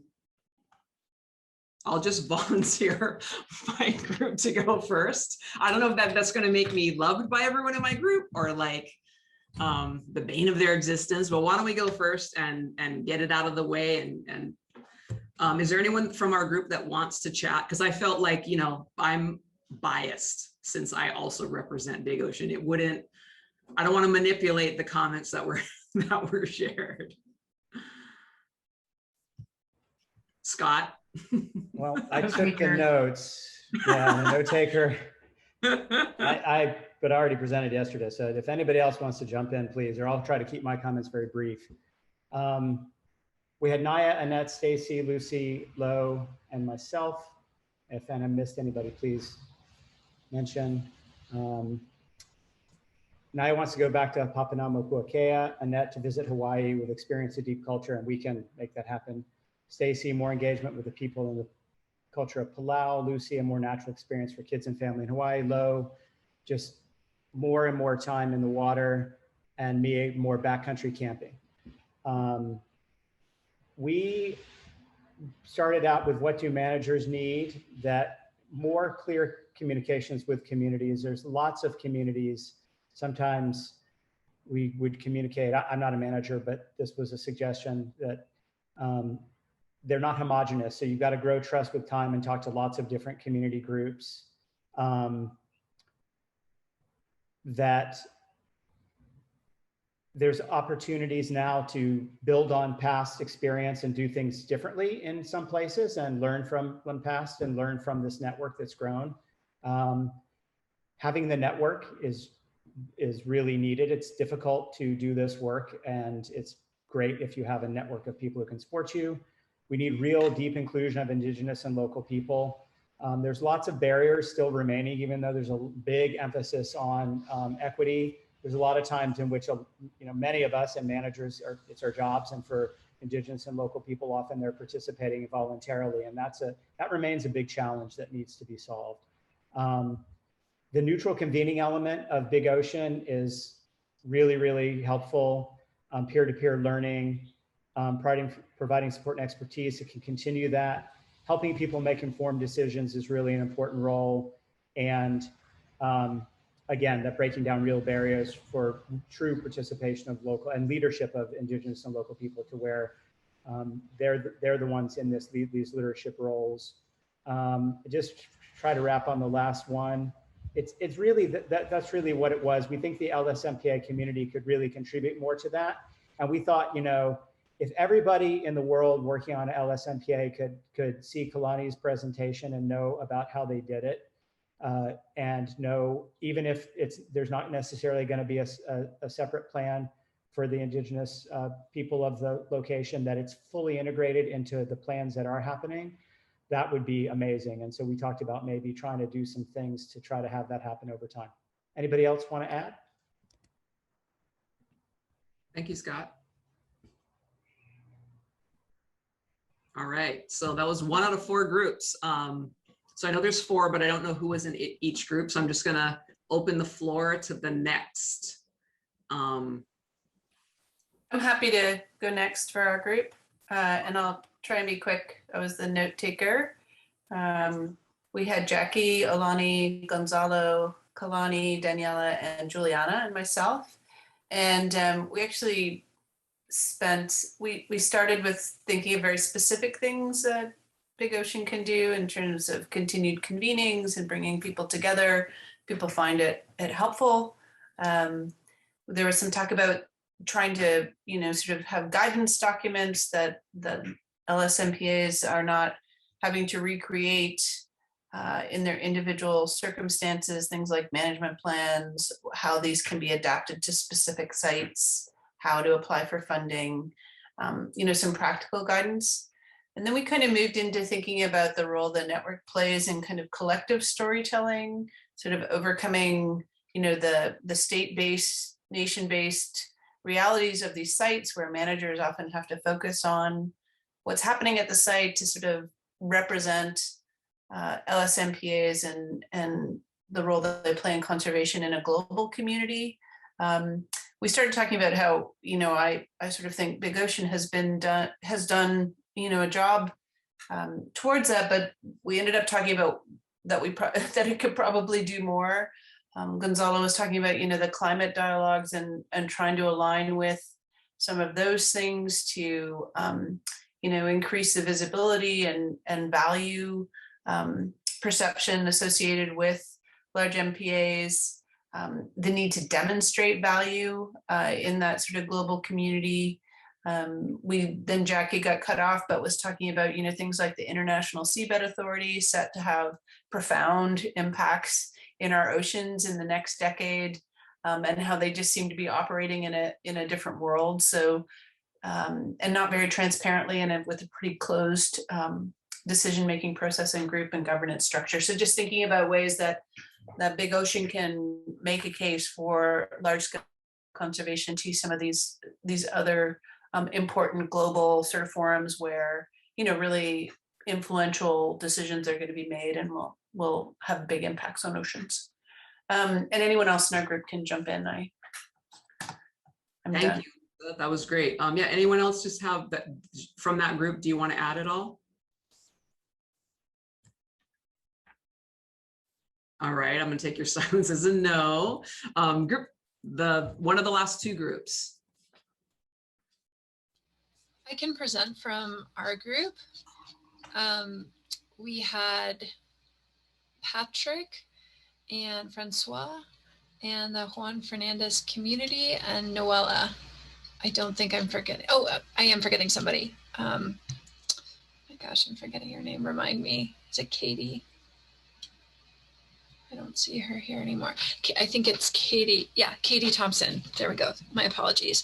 So we had a really rich conversation, and one of the things that came up was the need for help in thinking through how to more successfully and effectively engage with customary authorities and leaders so that they can have influence in decision-making processes. And so perhaps there are lessons that Big Ocean can help share around that. But also we talked about the potential for the academic community contingent that is part of Big Ocean to help share from our collective research on that topic. And so that was part of a comment that came up around the need to sort of think about a broader community of practice that can help complement peer-to-peer learning among managers and bring in a broader, just a broader group of people with diverse knowledges and experiences to help complement that. The Juan Fernandez community talked about the potential for Big Ocean to help them be in touch with their local authorities in the mainland and help them sort of make the case for a co-management role in their LSMPA, and the need for help in connecting with funders and building up the capacity of the community to engage in these conversations. We talked a lot about peer-to-peer learning. So again, this idea that this was really important and useful. And when we one day get past the COVID-related travel restrictions, the importance of regularizing meetings, ideally face-to-face, even though recognizing how expensive that can be, but also recognizing the value of doing that, and having just sort of clear priorities and guidance for how different sites are matching up with one another based on priorities for that peer-to-peer learning. In terms of what sites and others in the community of practice can contribute to Big Ocean, there were some very specific ideas that came up. Francois talked about experience in New Caledonia with thinking about how to get fishermen proactive and willing to get involved in the MPA and its management, and also deep sea mining as two issues that they would be able to and interested in engaging with others on. And Francois, please jump in if I've mischaracterized anything. And the Juan Fernandez community group said that they would be interested in doing a similar summit with both managers and engaged communities where lessons could be shared across those groups in the context of bottom-up LSMPA management and implementation. So that I'll stop there, but I would love for folks to jump in if I've missed anything or mischaracterized anything. The only thing I think that was a great summary, Rebecca. The only thing I would just say is this, is that maybe the group collectively, not just our group, might want to think about the challenges of regularizing the encounters. I did a study of the Coral Triangle Initiative where the US government invested $5 million in bringing together government officials from 5 different countries for about 3 to 5 years on climate change planning, marine protected areas, and fisheries management. And it was not cheap to move people around, but they had meetings twice a year. And I was asked to evaluate the impact of that. It cost the USAID $5 million. A lot of people were skeptical about the use of it, but our study showed that that learning network saved the Coral Triangle Initiative. But it depended on investment of a significant amount of money, the same people moving twice a year to this different places, different countries hosted it, and then all kinds of beautiful things happened. So I'm just putting this to managers of the Big Ocean Network, is that I think, you know, I know it's been challenging, the funding and meetings at the sides of meetings, the occasional meetings, etc. But I wonder if there's appetite for regularizing a committed group, you know, consistently on certain topics. Just an idea to bring to consider. And if I could speak to 2 points, I'll circle back to this one, but before I forget, from our group, you know, just talking about there's remote and then there's like remote ×2. So the site can be remote, like Papahanamokuakya, but then you can have like a remote community, like an overseas territory or other political relationships where it's like a remote community and a remote site. So I feel like, you know, there's layers there. And so it's like really looking at when we're saying remote or we're saying large scale, to come back to some of these unique experiences where, you know, communities, we need to think a little bit more, and like these kind of in-person meetings are important. And then how do we combine them though with like maybe some virtual engagement, simply because you need to have touch points more often, or maybe with a variety of groups. There's, you know, maybe more front-loaded planning that needs to happen when you kind of have this double remote factor. And then, yeah, coming back to it, I mean, this group, this is not for us to have to drill down into like budgets and how much people would give to Big Ocean, but that it is a real thing in terms of, you know, keeping Big Ocean and like this network alive. And those conversations, you know, have been challenging ones as to whether, you know, do we have like a membership amount every year that sites would give, or, you know, do we align ourselves with certain NGOs, but then if we do that, is that going to make it more challenging to be a neutral convener? So I think this kind of harkens back to that conversation about financing, and it's really not financing or funds in and of itself, but it is the relationship, right, between funds and certain needs, and how you make consistent ongoing engagement, whether it's virtual or in person. You know, how do you get some kind of consistent investment so that you build the relationships? Because I think that that's the other component, is the mystique.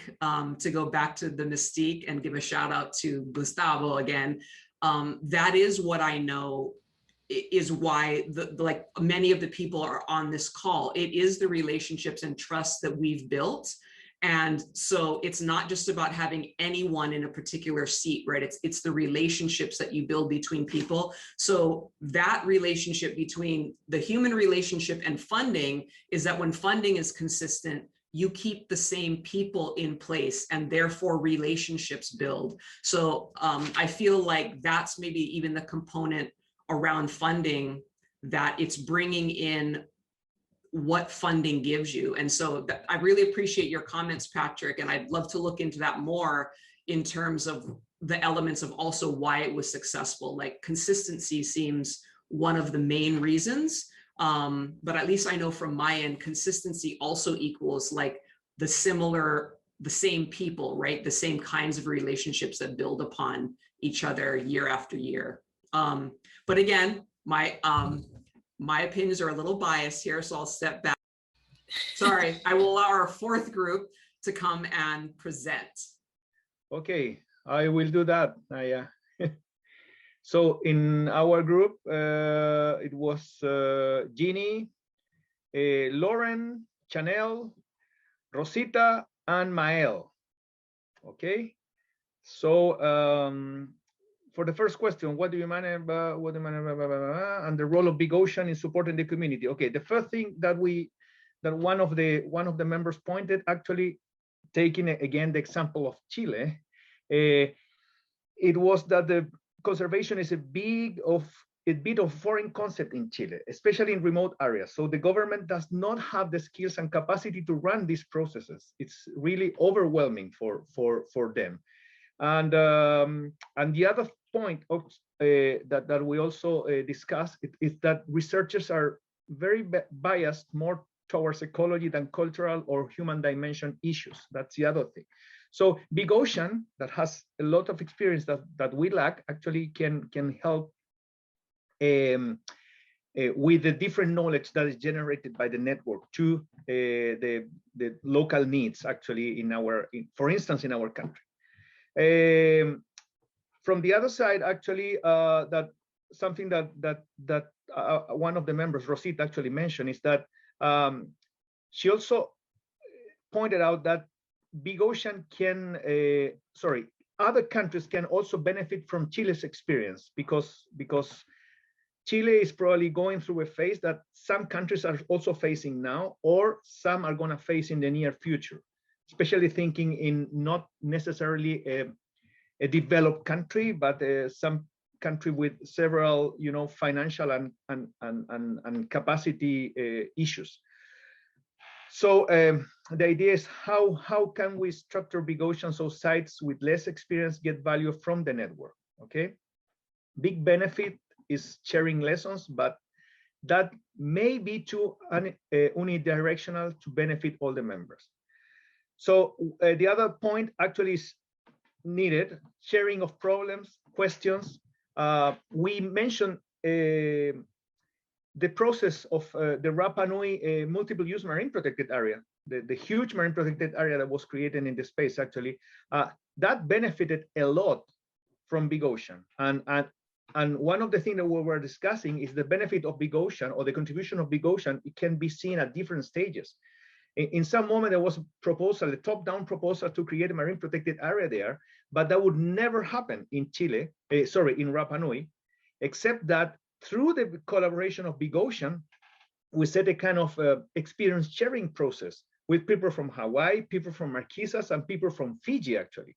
And when the Rapa Nui community started to listen to these experiences, they felt that it was something that it was doable in Rapa Nui, and that was something that would probably generate benefits for them rather than problems. And I still remember some meetings that we had with Aulani and with people, with Toti, for instance, with the people from the Rapa Nui parliament that was strongly opposed to the creation of marine protected area. But these persons, Aulani, Toti, and Hugh Govan in some moment, were key people to actually change the way of seeing this kind of marine protected area creation in Rapa Nui. And then in the second stage, during the management planning, because actually when we started working in this, we were benefiting from experience of other countries, other marine protected areas. Part of the members of Big Ocean actually were helping also in the management planning process. And now we are going into the third stage, that is stage of implementation. And this is the moment where we actually need, again, the input from Big Ocean in terms of, okay, which are the main challenges? Are we really gonna implement this area? Are we capable of doing that? How can we learn from the other countries that have been passing through this process? So, so let me see. Okay, then, yeah, somebody was asking, so how do new sites learn about Big Ocean? And we were discussing that this has been a very informal process, actually. Some were mediated through CI and NOAA also, but it has been a very informal process. So one of the questions was, do we need anything clear about how to request involvement? That's something that was just mentioned, but we don't have the answer.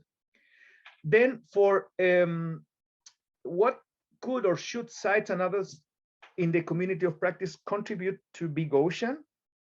First, the network can accelerate the progress in member MPAs. That's one thing. And the other is that could benefit from sale plan for new MPAs about how to tap into Big Ocean expertise. In the other question, what work can the large-scale marine protected area community engage in together? I would say that the thing that we had the time actually to discuss was capacity building. And one of our members was mentioning a recent workshop that we had with the administrator from Juan Fernandez and from Rapa Nui, where Big Ocean was key. Actually, several of the members of this meeting or the presentation that happening now actually were sharing their experiences with the community of Juan Fernandez and Rapa Nui.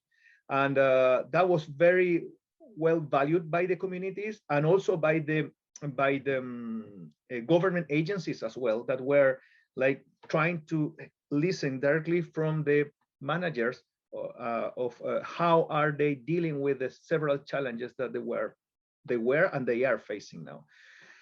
So all the resources are scarce and communities need support, and that is something that was also mentioned by Rebecca in the previous presentation. So I don't know if there's something else that you can add, some of the members of the group.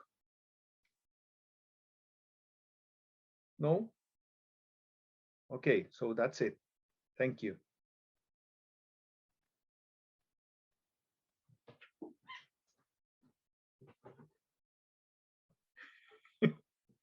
Muted again. Thank you. Thank you, Carlos, so much.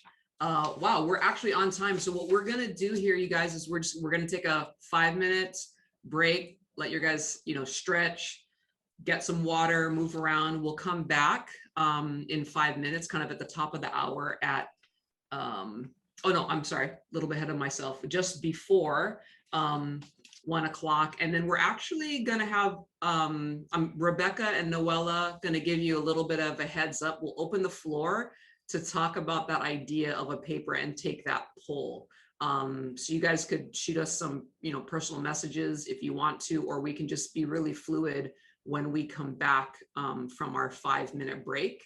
And then after that, we will transition into kind of our group discussion and wrap up.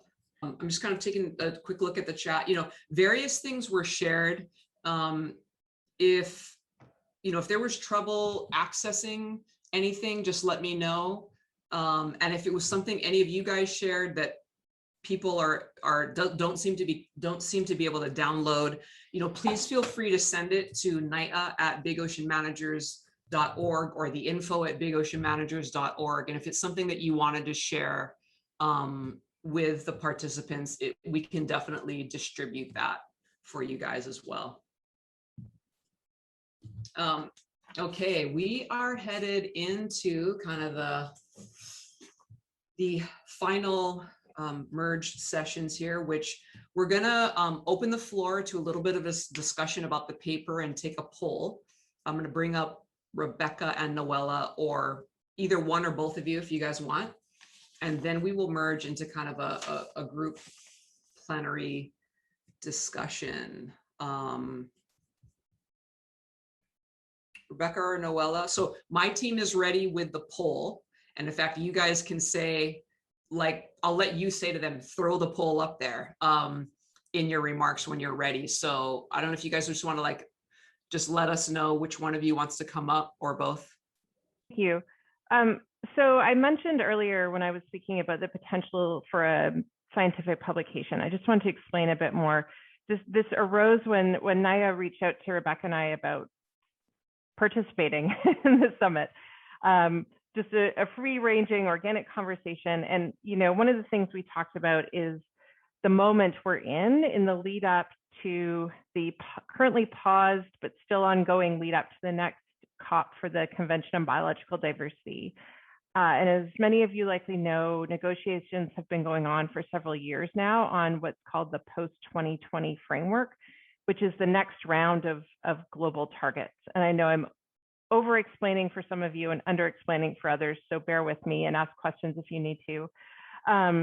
The last round of CBD targets set that target of 10% of the ocean conserved by 2020.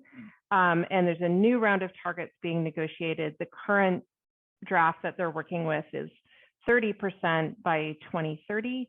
And not just marine protected areas, but other OECMs. And Naya actually shared a publication with the community just last week that several people affiliated with the group were involved in.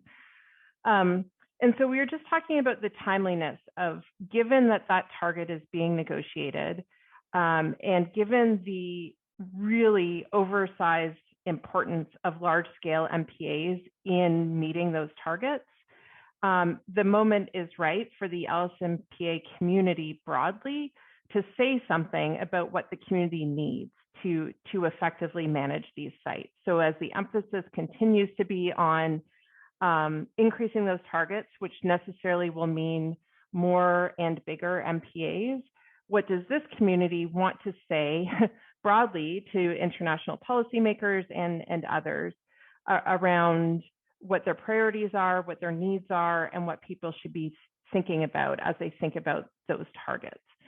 And so just to be really, really clear, the survey that we did for the summit was strictly to support Naya and Big Ocean. That was not a research exercise. We're not talking about turning around and publishing the survey as is. It's really about sort of taking the pulse among the community on the interest in writing a publication like that would really be inspired by the kinds of things that came out in the survey, but also drawing on people's own experiences. And we're not necessarily suggesting that we lead this. We could be involved, we could pass it off to others. Really, it's a moment to say, is this something that would be helpful? And, you know, in the last session, we were talking about what the network and what Big Ocean can do. And one of the things that really came out in the survey is Big Ocean plays a role in sort of speaking, I don't want to say speaking for, but facilitating the community of practice having a voice and speaking out. So we just wanted to raise that possibility. And Naya, I don't know what you want to do. I think maybe we should pause for questions before we put the poll up, so just people are clear on what is being asked. I suspect I was not very clear, so questions might be necessary. That's great. So you guys, what's coming up is a super simple poll that like doesn't commit you, but it gives us a temperature read, whether you're like a yes, maybe. You'll see that come up in a second, but I agree. This would be a great time to open the floor if, based off of what Noella was talking about, if anybody has questions, you know, please go ahead and, I mean, you can raise your hand, but you can also, I see one question in the chat from Kalani around a timeline. I mean, it's COVID. I mean, realistically, so it's one possible timeline would be before the next COP, but I don't think we need to think about that as forcing a timeline, and I think no one can read a crystal ball as to whether that COP is even going ahead in October. I've heard lots of rumors, so I don't know that I want to suggest a particular timeline. I think that in the interest and then the people wanting to push it forward would probably be the first thing. Noelle, did you see? So Stacy had a comment that, you know, there are various products that could even be developed between, you know, by the network, or synergistically between the network and another entity, or maybe not, you know, other entities even. Like I feel that are within this relationship and the of the community of practice. Yeah, absolutely. I mean, I think some of the people on the call work with organizations that do that kind of stuff already, right? And so the question is to whether those organizations want to work together through Big Ocean to have, you know, something more broadly. That could certainly be a question. Carlos is also suggesting Impact 5, and that is something that we had also talked about. Which, sorry, for people who don't know, the next Impact meeting is in June of 2022 in Vancouver. And they have a call for proposals due, if I'm remembering right, September 20th, which the organizer told me was a very firm deadline. So for this group, if thinking about doing something at Impact, that's also another related item.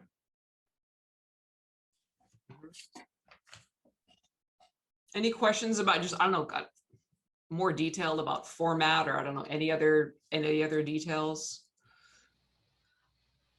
I can just pipe in and say that, you know, like it's completely open to whatever people would be interested in. One of the things that we had talked about, Noelle and I, was something more along the lines of a perspective piece that would be aimed in like some sort of high impact outlet that would be read by the policy making, decision making community, right? So not like a traditional scientific paper, here's what we found on the survey and here's what people think is important, but more like a perspective coming from this community of practice that says, here's what's important to make sure LSMPAs actually achieve the things that we all want them to achieve as we think about these targets.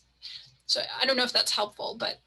That, you know, and I would, and maybe my team can drop it in the chat if you guys go to the Big Ocean website and the library and the communique, but we can definitely share it via Eventbrite. But I remember now in our organic conversation, I felt like it was, this summit is happening somewhat a little bit after like the 10-year anniversary of Big Ocean. And at the inaugural meeting, the managers put out a communique that was kind of, you know, it wasn't the first communique, but by managers of large scale, it really was saying, you know, this is why it's important, et cetera. And I feel like something like what we're talking about is like the next iteration of like a manager's communique. Like we need these enabling conditions to move forward, to have best practice, to stop kind of working to justify what we're doing and just say, hey, we're here.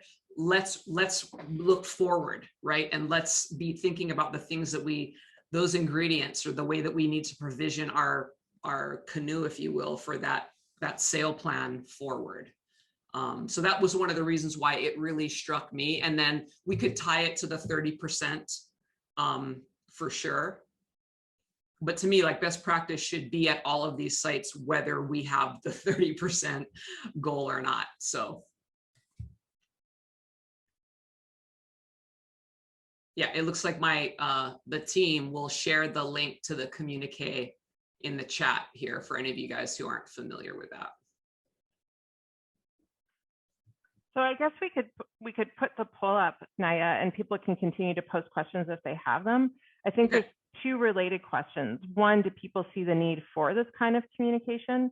And second, would they want to be involved in such, you know, the effort to put this together?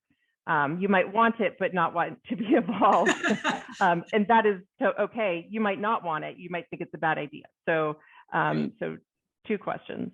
Yeah, and again, this is like a temperature read, and it's not like we're gonna, if you, whatever your answer was, we're going to find you directly. So this is the first of 2 questions. Do you think that a scientific publication documenting these challenges, priorities, and strategies would be helpful?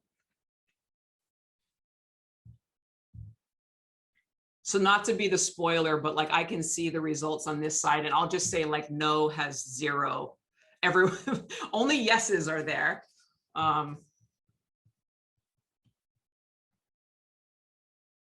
Okay, awesome. And then the next, you guys want to throw up the next question. So the next question is, would you be interested in joining such a publication as a co-author? And again, since we've been talking about various things, I mean, I also think like co-author could insert, I don't know, however we're moving for, or publication, but it's like, I think to be a part of the collective that moves forward, even if maybe the idea slightly changes, if you're interested in participating, and of course, this one has a yes, maybe, and a no. Yeah, so post it, we'll give the exact numbers, but yeah, because there's nobody that's a no. We have a few maybes, and most people are a yes. So yeses have won. I mean, this is not a competition, but yeses have won with a few maybes as second, and 0 is no. So yeah, Noel and Rebecca will like give you like the exact numbers, but I think we're there. Was there anything else that that anyone else wanted to share or talk about, or that, I don't know, you guys wanted to share? No, I think at this point, Rebecca and I were chatting also, we're mindful of who should lead such an effort, and it's not necessarily us. And so I think I would just say to everyone on the call, if it's something you, want to be involved in, and so if you want to be involved, Naya, you can communicate how you want to follow up on that. But then if there's anyone who would want to take on a leadership role in such an effort, they should definitely communicate that to you, Naya, because I think, we were mindful of that. If this is coming from the LSMPA community of practice, it shouldn't be a couple of academics and what we think. It should really be clearly from the community. And so there's different ways of getting these things done. But if anyone feels they have capacity and interest in taking more of a leadership role with support from others, then maybe reach out to Naya. Great. But I mean, you guys are a couple of cool academics, I mean, even if so. But yes, I think that's, oh, Carlos, I see you're raising your hand. Are you volunteering to lead it? No, wait a minute. I don't know, the timing of that. You have to, okay. You need to more accurately time your hands up, because right. I think that's a sign. I probably used the wrong hand. I was trying to say, yeah, right, I support it. No, but actually, this is a scientific publication, so it's something that you can have many people interested in participating on being co-author, but actually it should be somebody actually that knows how to write a paper, and that is an academic, that's for sure. I mean, and from that point of view, I think that Rebecca, Noela, you do great job writing papers as well. So you write very nice papers. I know Patrick also is very good, Lisa, but you are the people from social sciences, and this is more social sciences focused than so he raised his somebody hand. like me that I'm a natural scientist anyway is actually why he raised his hand. I'm keen to contribute in that for sure. Whatever you need, all the experiences in managing planning. I know that Rosita is probably going to be interested also as a social ecologist to. Sorry, Rosita, for talking for you, but she would probably be very interested in sharing the experience as well from all these years. But for sure that you are the appropriate person to lead this kind of proposal. Well, I mean, yeah, so we won't have to land on anyone, but what I will take seriously, and I appreciate, they were sneaky, Carlos. I think he was very intentional about, putting you guys back at the front, but it is important to kind of know that warm body and the person that will lead it, so that a great idea, doesn't kind of fall flat or doesn't move forward. But I think obviously there's support for this. And in addition to it being, I think, like a paper or a publication, I agree with some of the comments too, that, other groups or other parts of the community could choose to engage and also produce other kinds of products, right, to help educate, etc. I don't think this is like I think the paper is an important singular ask because it takes a certain kind of lift to make that happen, but this certainly doesn't limit people to doing other things. Mm-hmm. I'm just checking the chat. And John Day isn't here. That's great. That's a good one. Yes. See what happens when you get voluntold when you don't show up. Okay, you guys, if I don't want to cut anything short, I'm just kind of checking chat. If everybody's good with this, we're running low on time.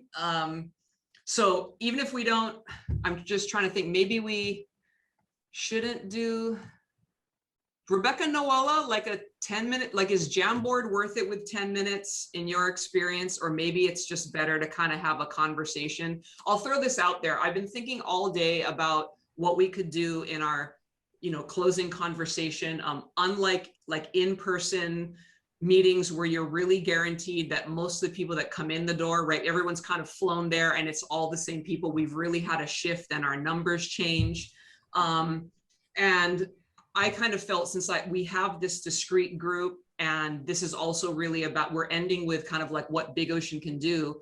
Some of the things that I heard, I think apply at kind of that global, broad, advancing the field level that comes with whether it's creating products or tools or, that span the gamut from things that help new sites to old sites. And then I also heard this other layer that's like right down at the site level. So I don't know if you guys if anyone has a different idea, but I think one of the things that really hit me was this idea that like the network itself is actually the value, that if we can find ways to be able to create access to the network and for those in the network to access each other more easily, that's one of those lowest hanging fruit. So I don't know if you guys have any comments or someone would want to come forward, whether it's the summits that are topic related or manager cafes, finding different ways to expand the network itself, I think, which is easy. Our newest member was Ascension, and I actually even have a PDF for new sites to join, but you definitely don't have to join to participate. So are you guys open to a little bit of a conversation in terms of maybe what the highest value for the network is kind of at that global level, and then more at the site level, like what tools maybe are the most important, since our time is very short? If you guys need me to be more specific, like if with the managers and the NGOs here online, especially with our partnership now with the Blue Nature Alliance, we're starting to be able to do things like have case studies that are kind of like by site that create a narrative around how that site was formed, and then finding specific case studies that are really geared towards managers underneath those. We're starting that. We're building a digital library, and then some of the ideas too of like having manager cafes. So I'd love to hear if there are any comments in terms of the kinds of tools or products that people feel might be of best or highest best use of Big Ocean's time, since we're actually doing that with the Blue Nature Alliance. And like management planning. So Carlos, I don't know if you have some thoughts on that, but actually supporting new sites to be able to create that, go into the management planning process. I think as you asked me, actually, I think that is something that also Rosita pointed out during the breakout rooms. Sure, I mean, if we can share the experiences of management planning or methodologies for developing management plans, actually would be great for sharing with those areas that are just starting that process, or they are thinking and they have no idea how to do it.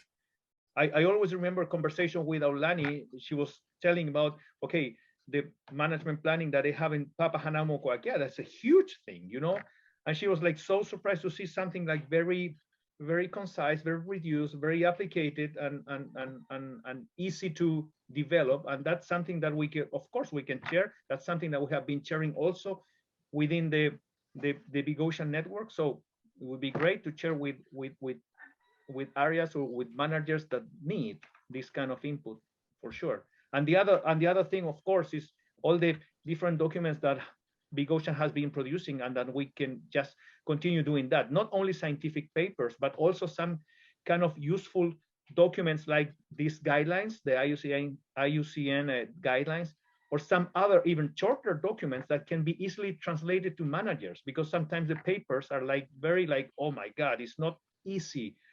But when you just try to translate that to some very useful and short document to managers, that would be great. It's a way of translating the science to the decision makers and the managers. Yeah. I appreciate the trust. So I'm noting these. As like I said, some of these we've already kind of started. Jackie, I see you've raised your hand. Please, please open your mic and. Hi. I wanted to just add these bits in because they were mentioned in our working group session, but just for the benefit of everyone here in plenary, that Daniela raised, and that's how to write a management plan, how to write an outreach plan, and then adapt them to each site, how to get funding, how to apply for funding, and she also mentioned that case studies are useful.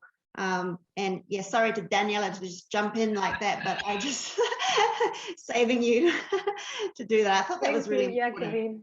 Thank you. That's exactly what I said. Thank you. Yeah, that to add. Oh, sorry, I was muted. That would be very helpful for us, because, as I said before, we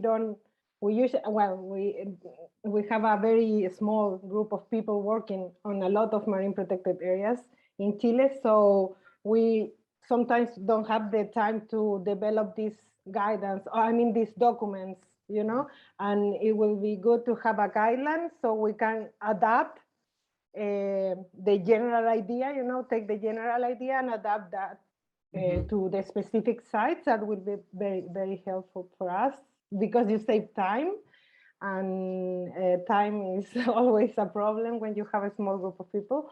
And also the case studies are a very good tool, because you can learn what was helpful for other sites, and you can apply that in your site, and that's a very good tool. So that's. Thank you. Yeah, there's some more ideas in the chat. Maybe like regular mini summits. I don't know that you can have a mini summit, just to be clear though. I feel like summits.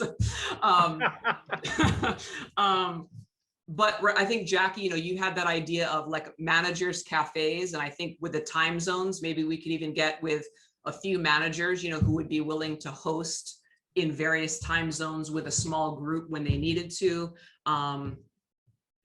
And I agree. I feel like we're right, especially again with our partnership with the Blue Nature Alliance. And I also think just where the field is, how Big Ocean has matured, that we're at this point that some of the concepts we talked about with the guidelines early on are kind of coming to fruition. Like we're actually able to not just talk about them, but to have some, you know, real world application. There's enough sites now. And I guess I just wanted to,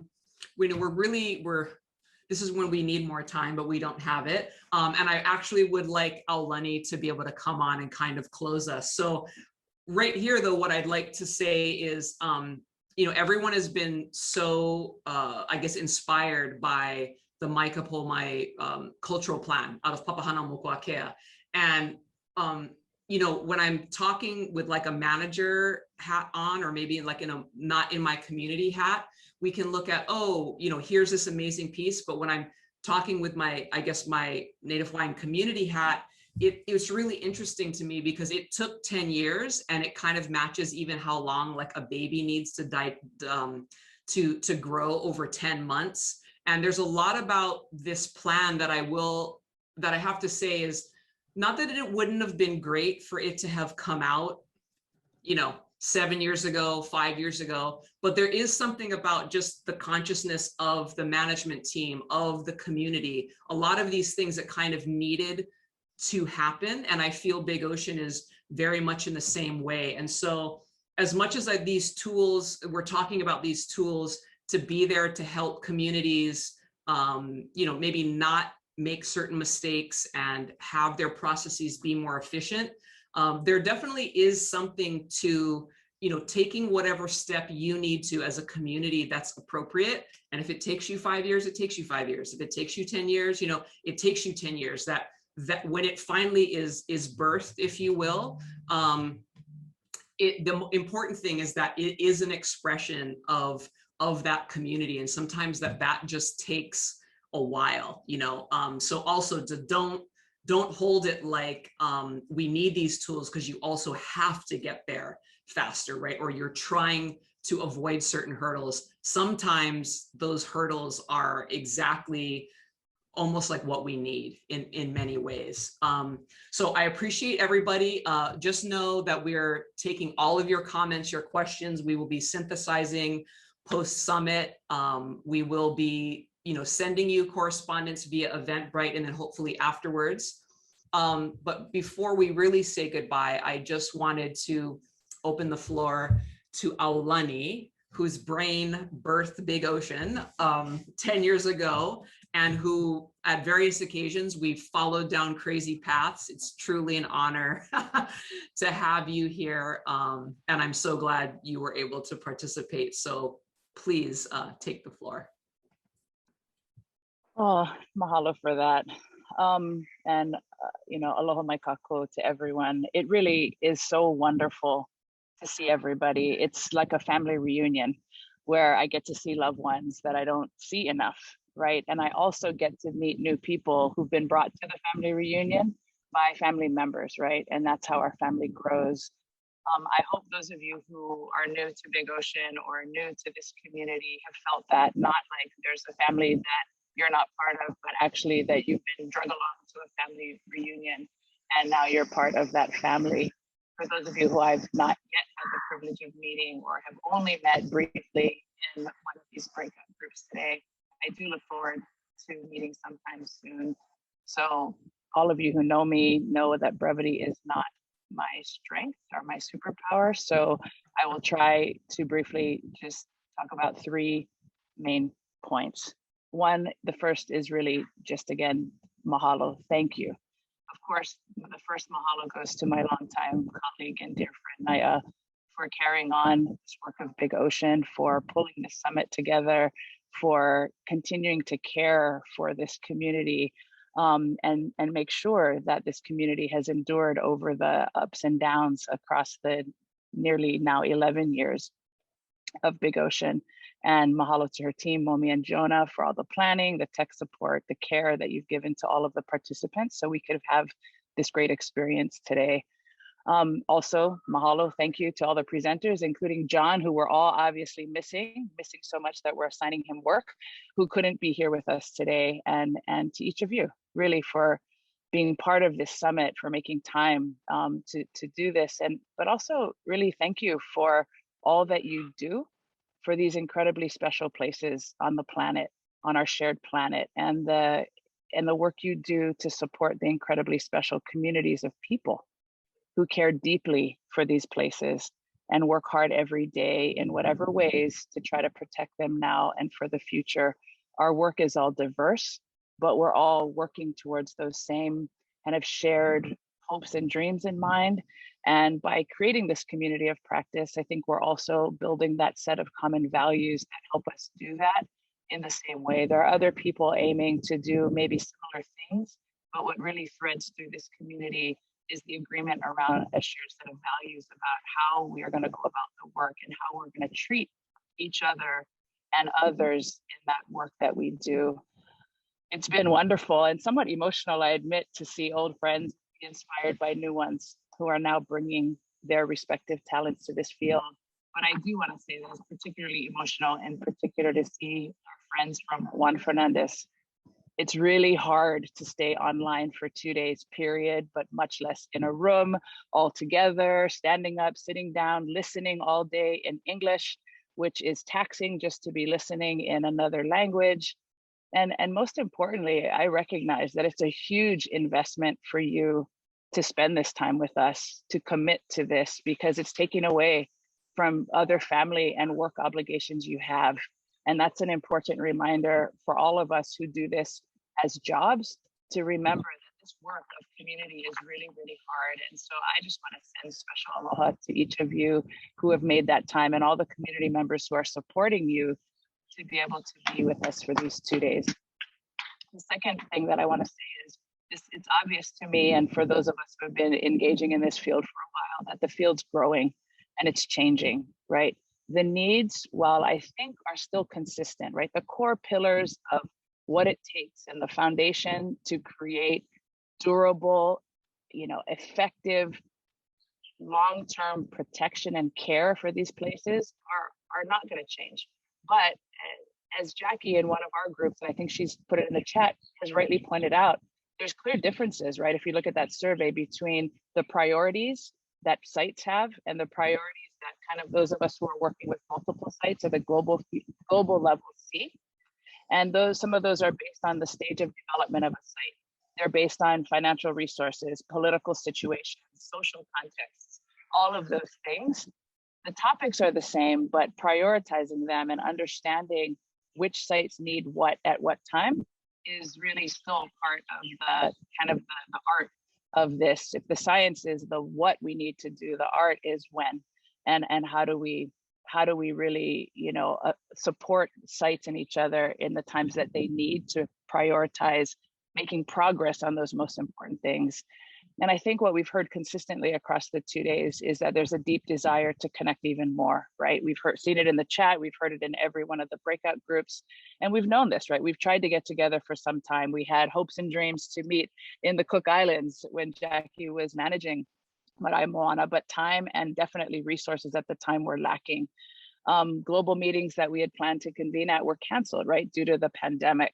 And I think this summit is really the beginning of changing that. That appetite is clearly still there, and I'm grateful for that, because there are times where the planning team have gotten together and we've wondered, really, is there still a value? Because the value and the need of Big Ocean, I think, has also changed. We were managers, right? The creation of Big Ocean, I'd love to say it was some great idea that I had, and it was so, prescient, and I had this great vision, but it was selfish. I was a manager and everybody was criticizing what we were doing, including people in conservation. And I needed to find other people who were doing what we were doing elsewhere and find kind of, a group of colleagues to do this with and to stumble through together. And that creation of a network by managers for managers, there's definitely an element of that, but the field has changed. And I also think the role then of Big Ocean of making sure that we're taking some of the pressure off managers to not only do their jobs, but do this connection and help to facilitate that. There is a real need for that in this network. And in working with the Blue Nature Alliance, I see that more clear than ever. I think also one of the things I've also felt is one of the greatest strengths of Big Ocean, and is underutilized in my opinion, is the opportunity to get together specifically to focus on an individual site. We call them site diagnostics. And when we've had them, they've been brilliant, right? And not because we're brilliant, but because the need is there, and it creates a safe space for sites to be able to focus on their needs and to bring friends from other sites and colleagues who bring different global expertise to the table. And I think while people and sites want to do it, we haven't really just made the time to say, yep, we're going to go and do this. And so for those of you who are coming from sites, let's set these conversations up so we can really dig in and help you struggle with what you're struggling through, share our insights and lessons, wherever external we are. Because the brilliant thing is everyone who participates learns, and they get insights to bring back for their own places as well, by understanding and being able to work through the challenges of other sites. So, let's look where there's also overlapping priorities. So maybe once we're doing some of these diagnostics, we can set up more mini summits like these, or the number of ideas that came up on the chat, right? These lightning talks were exceptional. They were wonderful. Let's replicate that on subtopics, right? And let's dig in deeper, and then create and share longer presentations and resources that can deepen the learning. But let's do these targeted mini summits, right? maybe they can be connected with Patrick's suggestion of convening more regular sub-communities of this community of practice to really accelerate our progress in learning. And let's do all those things in the chat, right? Monthly calls, manager cafes, regional gatherings. I can't actually wait to see what the compiled notes actually tell us from all of the meetings. I bet there's a lot of similar but also unique ideas, and let's try them. And if there's no energy around one technique, then let's not do it anymore, and let's focus on the things that work. What I've learned through Big Ocean over the years is energy follows energy, right? And outcomes and success follows where there's energy. So let's put it there. And when the energy peters out, it's not that it was bad. Let's just change the direction. I also saw a call for a repository of information. And I was going to make a suggestion and actually hint to our academics in the audience to help loan some students or their talent in this area. John, Naya, and I over the years have tried to create these various repositories, but it's a big job. And those of you who work in academia know how to do this, right? So can we tap into your students, your networks, and actually refresh the resources we have and make them even more accessible to the network? And you folks know all the legal issues around that because some papers can and can't be shared, and you folks are experts at that. If you can bring that to this network, it would be incredible. And I think let's hold more summits like these, maybe once a year. We used to have an annual business meeting. We should do that again, but not necessarily only for Big Ocean members, right? Because that isn't necessarily the most important thing anymore. We did that, again, the fields changed because there were lots of forces and lots of entities that were trying to take what we were doing down. So we had to be super protective of what we were doing. And now we're in a different space. Now I think the way we grow is to throw it open and to let those of us in the network who have energy, expertise, and desire to move forward in areas to take those leads and to do it. But again, based on these shared values of community that we hold dear. And if you found these 2 days valuable, I'm sorry I'm going on, please tell someone, encourage them to engage. Again, let funders know the value. I'll put in the plug. I can't really let funders know the value so they can support your engagement and participation so that perhaps we can also help solve the perennial challenge Big Ocean has of funding the network. And the last thing I'll say, third, is protecting forever is a really long time, right? Coming from my perspective in Hawaii, we're part of a long genealogy of people who have related to these places. And if we do our jobs right, we will pave the way for future generations to do more. The challenges shift over years, but the values required to make sure that there is a future have to stay in place. And that's what we have to remember and hold to, because things are cyclical. The work's never done. And just when we bring communities in, they change, young people grow up, political leaders change, all of that changes. The work is never done. It's a big job. It takes all of us. And let's face it, given the state of the world, as if that wasn't hard enough, doing this work's harder than ever, but it's also more important than ever. So let's keep encouraging each other, recognizing we're all weary, and let's grow this community of practice and be inclusive. And Gustavo, to you, I hope you acknowledge and see that the mystique remains. For those of you who don't know the story of mystique, ask one of us old timers and we'll tell you, but it is still there. I can feel it through this Zoom call. Your words continue to stick with us, and we all are working to make sure that we maintain that, because that is the essence. People change the world, not science, as Alan said, not policies, not laws. Those are super, super helpful, but it's people committed together to do things. And 20 years ago, LSMPAs were not a thing. No one would believe the map that exists today. And so that's why we need to continue to press and change the way people think about our oceans, how we hold our global oceans together. It's why communiques, peer resources, popular media, and the work that happens every day in place is so important. And just when I think I have a big idea, and somebody else has a much bigger idea, and that's what I love about this community. And in one of these breakout sessions, and I promise I'm closing, Naya, Lisa Campbell started by just saying, she's talking about all the importance from her perspective of Big Ocean, and I won't steal her words. She can share them with the group, which I really, touched by. But then out of the blue, Gonzalo Cid, who's, if you don't know him, get to know him. He's quiet, he sits there, you think he's just kind of listening, and then he comes out with a crazy idea.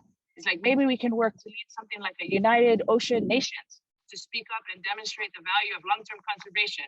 I'm like, Gonzalo, yes.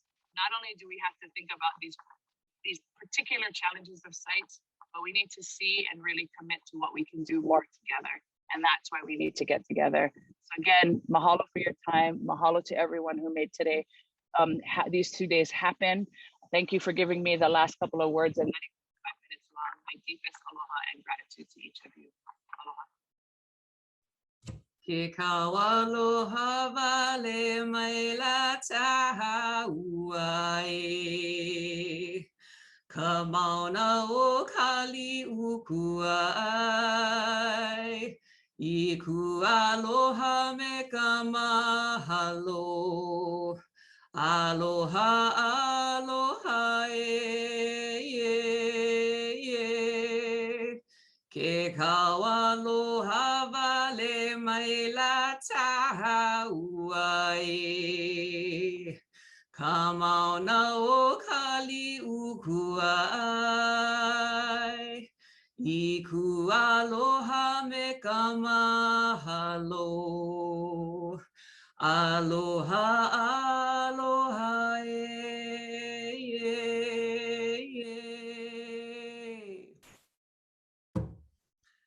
I'm not going to water down what just happened with all kinds of other reminders. We'll catch you guys in email. I truly, truly honor each and every one of you guys for the time that you've spent, like Alani said, dedicating it to us instead of to your families, to your work. But we are a family. And so welcome everybody. Just look for emails from us. Truly, truly honored that you participated. Like yesterday, we'll put our little thank you slide up, and Jonah, myself, and Momi will stick around for a few minutes. If you guys have questions or anything like that, we will save the chat, but we'll be in touch, you know, in 24 and 48 hours with a little bit of follow-up, and then we'll be in your lives and bug you for a long time, pretty much. Thank you guys so much.